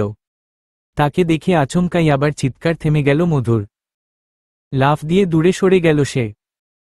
বুকে থুথু দিয়ে চোখ বড় বড় করে আতঙ্কিত কণ্ঠে বলল, তুমি? আশরাফি অবাক হয়ে তার দিকে চেয়ে থেকে বলল, হ্যাঁ আমি। কিন্তু তুমি এত জোরে চিৎকার দিলে কেন? চোরের মতো ঘরে ঢুকে গায়ে হাত দিচ্ছ, আবার বলছো চিৎকার দিলাম কেন? এটা কোন ধরনের অসভ্যতা? কণ্ঠস্বর ঝাঝালো শোনালো মধুর। আশরাফি হা করে তার মুখের দিকে চেয়ে থেকে বলল, বাহ, ভূতের মুখে রামনাম। আমি হাসব না কাঁদব সত্যিই বুঝতে পারছি না। মানে? মানে আবার কি? তোমার রিয়েকশনটা ঠিক বুঝতে পারলাম না। সামান্য একটা টোকা দিয়েছি বলে এত চিৎকার করার কি আছে? এমন তো নয় যে এই প্রথম কেউ তোমার গায়ে হাত দিয়েছে। তুমি তো রোজই। পরের কথাটা সম্পূর্ণ করল না সে। চুপ করে মধুর মুখের দিকে চেয়ে রইল। ভীত হরিণীর ন্যায় আদুরে মুখ, সীমাহীন মায়া আর অপূর্ব মুগ্ধতা সম্মোহিতের মতো চেয়ে রইল আশরাফি। ততক্ষণে শাড়ি আঁচল পুরোপুরি গায়ে জড়িয়ে নিয়েছে মধু। গম্ভীর গলায় বলল, এসব কথা এখন থাক। কেন থাকবে কেন? লজ্জা করছে? আফসোস হচ্ছে? জবাব দিল না মধু। অবনত মস্তকে সাজাপ্রাপ্ত আসামির ন্যায় চুপচাপ দাঁড়িয়ে রইল সে। মনে মনে তার এই রিয়েকশনটাই প্রত্যাশা করছিল আশরাফি। কাছে এগিয়ে গেল সে। আলতো করে মধুর দুই বাহু চেপে ধরে মোলায়েম কণ্ঠে বলল, বলো না মেহের, কিসের দুঃখ তোমার? কেন তুমি এখানে পড়ে আছো? মধুর সমস্ত শরীরে কাঁপন ধরিয়ে দিল আশরাফি অন্তর্বেদী দৃষ্টি। এখনো তাকে এত ভালোবাসে মানুষটা? এত আদরমাখা আকুতি মুচকি হাসল সে। ঝাড়া মেরে আশরাফির হাতটা সরিয়ে দিল। কিঞ্চিত অবগামিশ্রিত সুরে বলল, তোমার নাকি আমার সাথে কথা বলার কোন রুচি নেই? আমার গায়ে হাত দিতে নাকি তোমার রুচিতে বাধে? প্রমাণ হয়ে গেল তো সব মিথ্যে। ভেতরে ভেতরে তুমি এখানকার আর 10 জনের মতোই। চোখ বন্ধ করে নিজেকে সংযত করার চেষ্টা করল আশরাফি। বড় বড় দম নিল সে। কিন্তু মধুর পরেও কথাটা শুনে আর শান্ত থাকতে পারল। তাকে অবাক করে দিয়ে মধু বলল, এখানে এই অধিকার প্রয়োগ করে। তোমার যদি খুব বেশি ইচ্ছে করে তবে তুমিও টাকা দিয়ে কন্ট্রাক্ট করে নিতে পারো। তবে শুধু এক রাতের জন্য। সেদিনের মতো আজকেও যথারীতি ঠাস করে চড় পড়ল মধুর গালে। চোখে মুখে তারা দেখছে, সে দেখারই কথা, কারণ সেধে সেধে নিজেই আগুন জ্বালিয়েছে আশরাফি মাথায়। এখন সহ্য তো তাকেই করতে হবে। রাগে ক্ষোভে চেঁচিয়ে উঠল আশরাফি, নির্লজ্জ বেহায়া চরিত্রহীন মেয়ে, তোমার সাহস কি করে হলো আমাকে এসব বলার? মধু গালে হাত দিয়ে গম্ভীর গলায় বলল, কথায় কথায় আমার গায়ে হাত দাও কেন তুমি? দিয়েছি, বেশ করেছি। ডেকেছ কেন আমাকে? আবার দেব। তোমাকে আর তোমার ওই হারামির বাচ্চা আরমানকে খুন করব আমি। খুন করে তারপর জেলে যাব। কথা শেষ করে দুম করে পাশের ফুলের টবটা লাথি মেরে ফেলে দিল সে। তার রক্তলাল চোখের দিকে তাকিয়ে প্রত্যুত্তরে আর কিছু বলার সাহস হল না মধুর। চুপচাপ দাঁড়িয়ে রইল সে। নীরবে কিছুক্ষণ আশরাফির মেজাজ শান্ত হওয়ার অপেক্ষা করল। কিন্তু মেজাজ কি এত সহজে কমে আশরাফির? রাগে গড়গড় করছিল সে। অত্যাধিক ক্রোধে দিশেহারা হয়ে শেষমেশ বেরিয়েই যাচ্ছিল, কিন্তু চট করে তার পথ আগলে দাঁড়াল মধু। দরজায় পিঠ ঠেকিয়ে বলল, কোথায় যাচ্ছ? জাহান্নামে। শান্ত হও। কথা আছে তোমার সাথে? আমার নেই। তোমার মতো নোংরা, জঘন্য, নিচু মনমানসিকতার একটা মেয়ের সাথে কোন কথা থাকতে পারে না আমার? তোমার মুখ দেখতেও ঘৃণা লাগছে।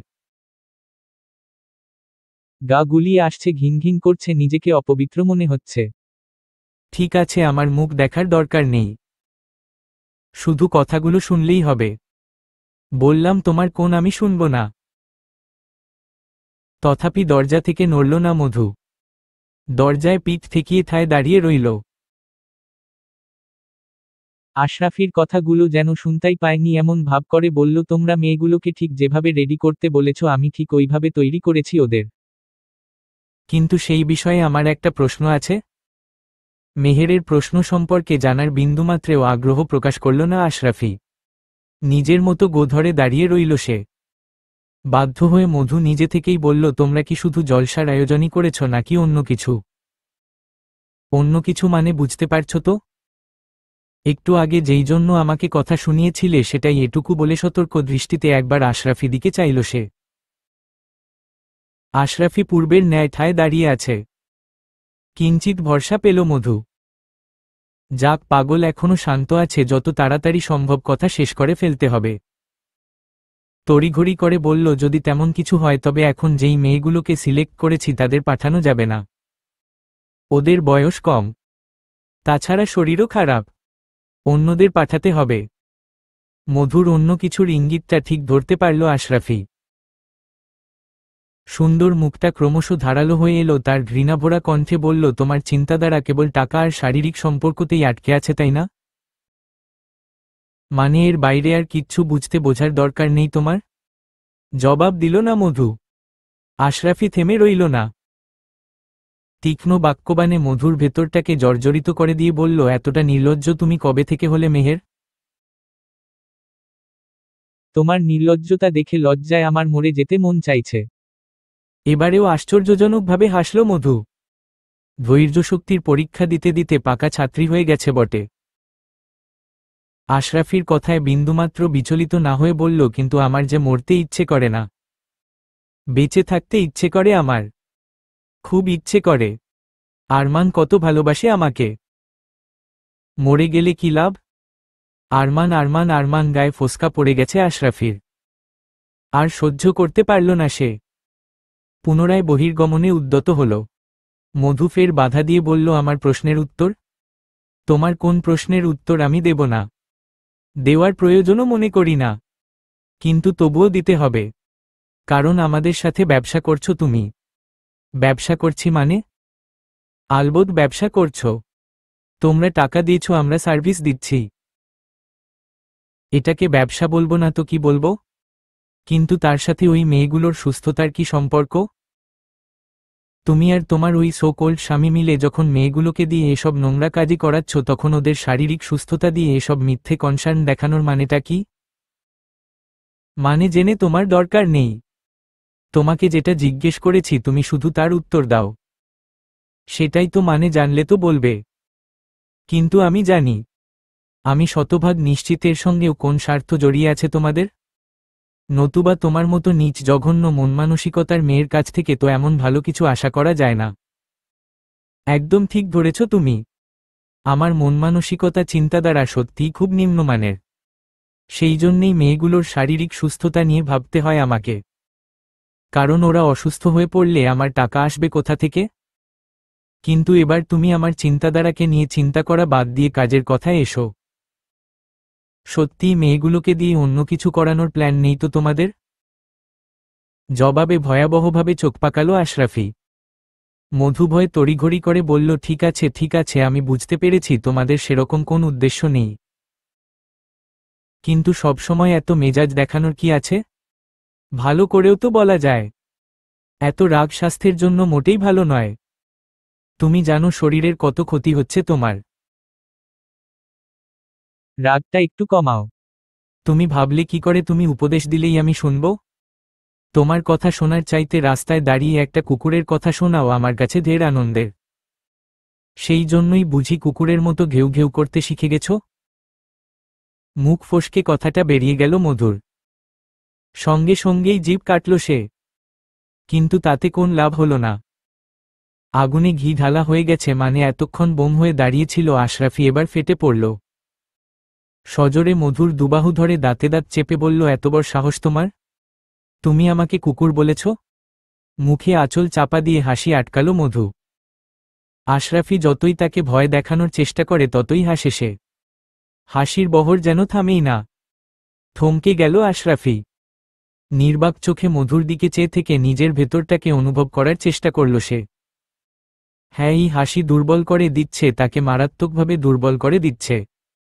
আকস্মিক মধুকে ছেড়ে দিল, ঝড়ের গতিতে সিঁড়ি বেয়ে নামতে শুরু করল সে। এক মুহূর্তও দাঁড়াল না। আশরাফি চলে যাওয়ার পরেও অবাক বিস্ময় মূর্তির মতো দাঁড়িয়ে রইল মধু। নিমিষেই মুখটা কালো হয়ে গেল তার। মুহূর্তেই যেন সবকিছু অন্তঃসার শূন্য করে দিয়ে গেছে মানুষটা। ফাঁকা জনমানবহীন লাগছে সবকিছু, চাপা কান্নায় বুকের ভেতরটা গুমরে উঠল মধুর। পূর্বের ন্যায় নিজেকে সংযত করতে গিয়ে থমকে গেল। আশরাফি চলে গেছে, এবার নিশ্চিন্তে কাঁদতে পারে সে। ভাগ্যিস আশরাফি অন্তর্যামী নয়, নতুবা কোন কিছু দিয়েই আটকানো যেত না তাকে। পাগলাটে মতিচ্ছন্ন খ্যাপাটে প্রেমিক সে। কোন কিছুর পরোয়া নেই, কিন্তু মধু তো জানে সমাজ একজন পতিতা নারীকে কতটা খারাপ, কতটা ঘৃণার চোখে দেখে। মধুর জন্য আশরাফি হয়তো সমাজের পরোয়া করবে না, কিন্তু আশরাফির জন্য মধুকে সমাজে পরোয়া করতে হবে। মধু চায় না আশরাফি এমন কোন ভুল করুক যেই ভুলের জন্য হয় সারা জীবন সমাজের প্রতিটা স্তরে, প্রতিটা পর্যায়ে, প্রতিটা ক্ষেত্রে হেনস্থা হতে হয় তাকে। মধুর জীবন পচে গলে নষ্ট হয়ে গেছে, অবশিষ্ট বলে যেটুকু আছে সেটুকু কেবল আশরাফির স্মৃতি। কিন্তু আশরাফি, সে তো কোন দোষ করেনি, তবে বিনা দোষে কেন তাকে সারা জীবন সবার কাছে মাথা নিচু করে থাকতে হবে? কেন মধুর নষ্ট নির্মম পরিণতির দায়ভার সারা জীবন মাথায় নিয়ে বেড়াবে সে? ভালোবাসার দায় কি কেবল একার তার? মধুর নেই? না, মধুরও আছে। আশরাফিকে কোন ভুল করতে দেবে না। তার জন্য যা করতে হয় মধু করবে, একসময় ঠিক মধুকে ভুলতে বাধ্য হবে, আশরাফি হতেই হবে। কিন্তু এখন এত কষ্ট হচ্ছে কেন? কেন হৃদযন্ত্রে হুল ফুটছে তার? কেন আশরাফির শূন্যতা মধুর সমস্ত হৃদয় কালবৈশাখীর ঝড় তুলছে? মেঝেতে আছড়ে পড়ল সে। তার মর্মভেদী চিৎকার আকাশ বাতাস কাঁপিয়ে সমস্ত বাড়ি জুড়ে প্রতিধ্বনিত হতে শুরু করল। তথাপি চিৎকার থামল না। উন্মাদের মতো বাঁধভাঙা ক্রন্দনে বুক ভাসিয়ে ফেলল সে। এই জন্যেই বোধহয় রবি ঠাকুর বলেছিলেন, ভালোবাসাকে বর্ণনা করা অসম্ভব, ইহা একটু অফুরন্ত রহস্য। নিজের জন্য নির্ধারিত রুমে বসে ডিপার্টমেন্টের অফিসিয়াল কিছু কাজ করছিল আশরাফি। এই আওয়ারে তার ক্লাস নেই। সেই ফাঁকে যত তাড়াতাড়ি সম্ভব জরুরি কাজগুলো গুছিয়ে ফেলার চেষ্টা করছিল সে। দরজায় বাইরে দাঁড়িয়ে জামা ওড়না ঠিক করে নিল নীলা। থাই গ্লাসের আয়নায় চুলটা একবার দেখে নিয়ে রুমের দরজায় উকি দিল সে। সামান্য গলা খাকারি দিয়ে বলল, স্যার আসব? চেয়ারে হেলান দিয়ে বসা ছিল আশরাফি। দরজার কাছে আওয়াজ পেয়ে সোজা হয়ে বসল। সামনে খুলে রাখা ল্যাপটপে স্ক্রিন থেকে চোখ সরিয়ে হাত দিয়ে ভেতরে ঢোকার ইশারা করল নীলাকে। গতকালকের কথা মনে পড়তেই অনুতপ্ত কণ্ঠে বলল, আমি খুবই দুঃখিত নীলা, কালকে তোমার জন্মদিনের অনুষ্ঠানে যেতে পারিনি। আসলে হঠাৎ করেই একটা জরুরি কাজ পড়ে গিয়েছিল। ফোনটাও সাইলেন্ট করা ছিল, তাই কল রিসিভ করতে পারিনি। তুমি কিছু মনে করনি তো? নীলা জোরপূর্বক হাসল। আর্স্ট ভঙ্গিতে ভেতরে ঢুকে বলল, ইটস ওকে স্যার। বসো। মুখোমুখি চেয়ার টেনে বসল নীলা। তার চোখ মুখে উদ্বিগ্নতা, ভয়। ম্লান কণ্ঠে বলল, একটা কথা বলার ছিল স্যার। পুনরায় হেলান দিয়ে আয়েশি ভঙ্গিতে চেয়ারে বসল আশরাফি। হাতের কলমটা ঘোরাতে ঘোরাতে নীলার মুখের দিকে এক পলক চাইল সে। মুখ দেখে মনে হচ্ছে কোনো কিছু নিয়ে ভীষণ মন খারাপ। মেয়েটার সচরাচর নীলাকে হাসিমুখেই কথা বলতে দেখেছে সে, তাই আজকে হঠাৎ ওকে আপোসেট দেখে একটু অবাকই হল। তথাপি নীলার কথার জবাবে খুব স্বাভাবিকভাবেই বলল সে, বলো কি বলবে। নীলার বুকের ভেতরে ধুকপুক করছে কথাটা আশরাফিকে জিজ্ঞেস করা ঠিক কতটুকু শোভন হবে বুঝতে পারছে না সে, কিন্তু জিজ্ঞেস না করেও উপায় নেই। নিজের সহপাঠীর কাছ থেকে স্যারের সম্পর্কে এমন জঘন্য একটা কথা শোনার পর চুপ করে বসে থাকাটা মোটেও সমীচীন মনে করল না সে। বিষয়টা আশরাফির সম্মানের ব্যাপার, তাই চুপ থাকতে পারল না সে। একরকম বাধ্য হয়েই আশরাফির কাছে এসেছে। ঘটনাটা হচ্ছে, ইউনিভার্সিটি আসার পর থেকেই নীলা আশরাফিকে নিয়ে কানাঘুষা শুনছে। কারণ জিজ্ঞেস করতেই সবাই চুপ হয়ে যায়। শেষমেশ খুব কাছের এক বান্ধবীর কাছ থেকে ঘটনাটা জানতে পারে সে। গতকাল রাতে আশরাফি যখন মধুদের ওখানে গিয়েছিল ঘটনাচক্রে, সেখানকার একটা কাছাকাছি এলাকাতেই বেড়াতে গিয়েছিল নীলাদের এক সহপাঠী ছেলে বন্ধু। এলাকাটা তার নানার বাড়ি। রাতের বেলা তার মামার সাথে হাঁটতে বেরিয়েছিল সে। এদিকে ব্রোথেলের চিপা গলিতে গাড়ি না ঢোকায় বেশ খানিকটা পথ হেঁটেই যেতে হয়েছিল আশরাফিকে। যাওয়ার সময় ড্রাইভারকে দিয়ে গাড়ি বাসায় পাঠিয়ে দেয় সে, এবং তখনই দূর থেকে তাকে দেখতে পায় ছেলেটা। কিন্তু মিনিটখানেক জন্য সে নিজেও বিশ্বাস করতে পারছিল না লোকটা আশরাফি।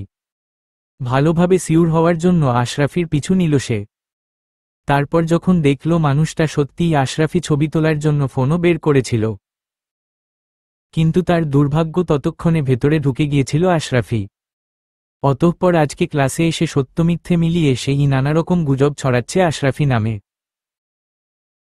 আশরাফি স্যারের মতন মানুষও ব্রোথেলে যায়। বন্ধুদের সাথে আলোচনার জন্য এই চাইতে রোমাঞ্চকর বিষয়বস্তু আর কি হতে পারে না? অতএব যত রকম মশলাপাতি আছে সব মিক্স করে বিষয়টাকে আরও ইন্টারেস্টিং আরও থ্রিলিং করার চেষ্টা করল সে। কিন্তু সমস্যা হলো ক্লাসের কেউই বিশ্বাস করল না তার কথাটা। নীলা তো নাই, কারণ তার দৃঢ় বিশ্বাস আর যাই হোক আশরাফি স্যার এমন খারাপ জায়গায় যেতেই পারেন না। তার সঙ্গে সঙ্গে ক্লাসের অন্য মেয়েরাও ক্ষেপে গেল। তাদের প্রিয় আশরাফি স্যারকে নিয়ে এসব বাজে কথা ছড়ানো হচ্ছে সহ্য করতে পারছিল না কেউ। উল্টো ছেলেটাকেই কথা শুনিয়ে দিল তারা। আর শুধু মেয়েরা কেন, ক্লাসের বেশিরভাগ ছেলেই বর্ণনাকারীর সমস্ত কথা নিতান্তই না শোনার ভান করে অবজ্ঞা ভরে ঝেড়ে ফেলে দিল। সবার এক কথা, তার হয়তো দেখার ভুল হয়েছে কিংবা এর মাঝে অন্য কোন ঘটনা আছে। কিন্তু আশরাফি স্যার যাবেন ব্রোথেলে? এমনটা হতেই পারে না, যদিও বর্ণনাকারী গ্যারান্টি দিয়ে বলছে সে শতভাগ নিশ্চিত লোকটা আশরাফিই ছিল। তথাপি কেউ বিশ্বাস করল না তার কথা। নীলার তো চড়িয়ে গাল লাল করে দিতে মন চাইছিল। অনেক কষ্টে নিজেকে সামলালো সে। তাই ক্লাসের ফাঁকে আসলে কি ঘটেছিল সেটা জানার জন্যই আশরাফির কাছে এসেছে সে। কিন্তু এখন লজ্জায় জিজ্ঞেস করতে পারছে না। এমন একটা কথা মুখ দিয়ে উচ্চারণ করা তো সহজ নয় যে কারোরই লজ্জা হওয়ার কথা।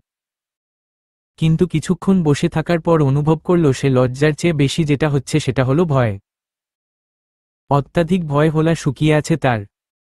জিহ্বা দিয়ে ঠোঁট ভিজিয়ে নিল। আশরাফি স্থির দৃষ্টিতে কিছুক্ষণ তার মতিগতি পর্যবেক্ষণ করে বলল, এনিথিং রং? জবাবে অসহায় দৃষ্টিতে চাইল নীলা।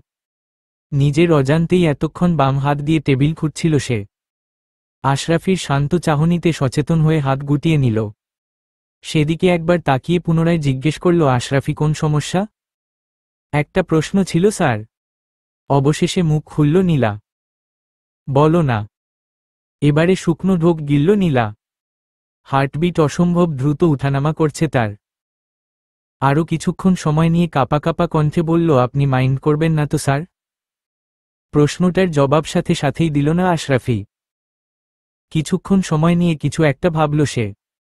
ভাবা শেষ হলে বলল, কথাটা কি মাইন্ড করার মতন? এমনিতেই ভয়ে চোখ মুখ শুকিয়ে গেছে নীলার।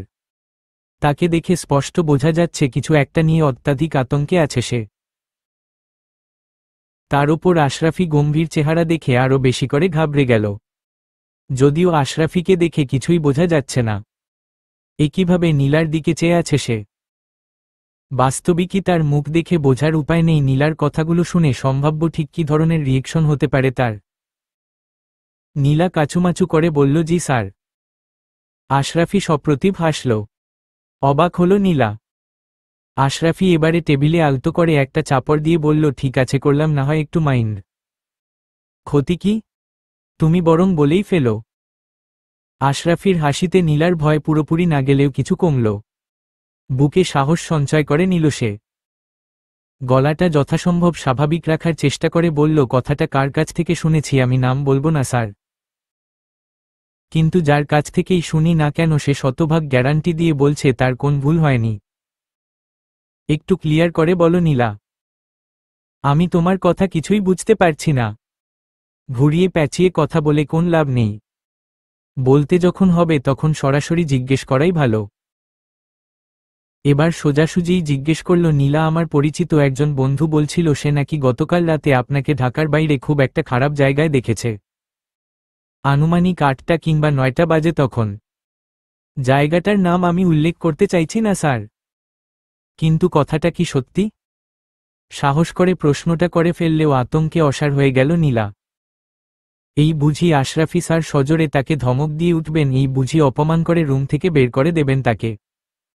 অবশ্যম্ভাবী ঝড় থেকে বাঁচার জন্য মনে মনে আল্লাহ আল্লাহ করছিল সে। কিন্তু না, তেমন কিছুই হলো না। আশরাফি যেমনই বসেছিল ঠায় বসে রইল। তবে মুখখানা আগের চেয়ে অনেক বেশি গম্ভীর হয়ে গেল তার। হাস্যোজ্জ্বল মুখে নেমে এলো গাঢ় অমাবস্যার ন্যায় অন্ধকার। ডান হাত মুঠো পাকিয়ে থুতনিতে চেপে ধরল সে। নীলা সরু চোখে চেয়ে রইল। স্যার কি এবার কিছু বলবেন? আরও কিছুক্ষণ অপেক্ষা করার পর অধৈর্য হয়ে উঠল সে। স্যার কেন চুপ করে আছেন না? কেন তিনি প্রতিবাদ করছেন না?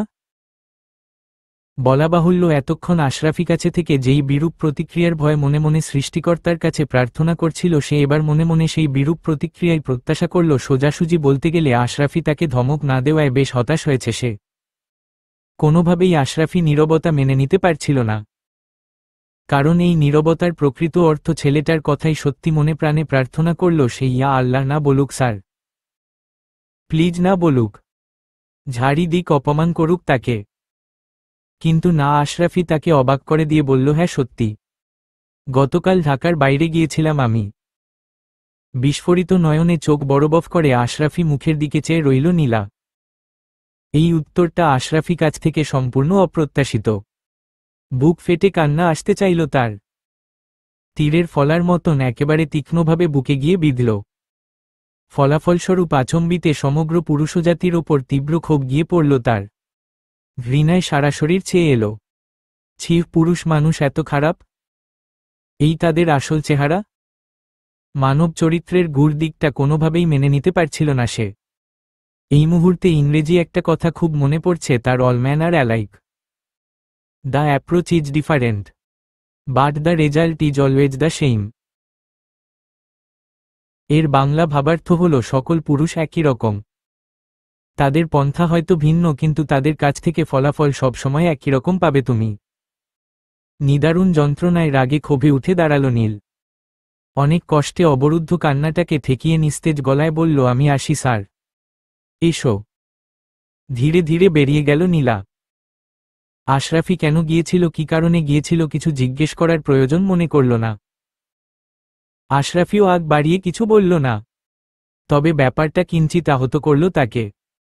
চোখ বন্ধ করে চেয়ারে গায়েলিয়ে দিল সে।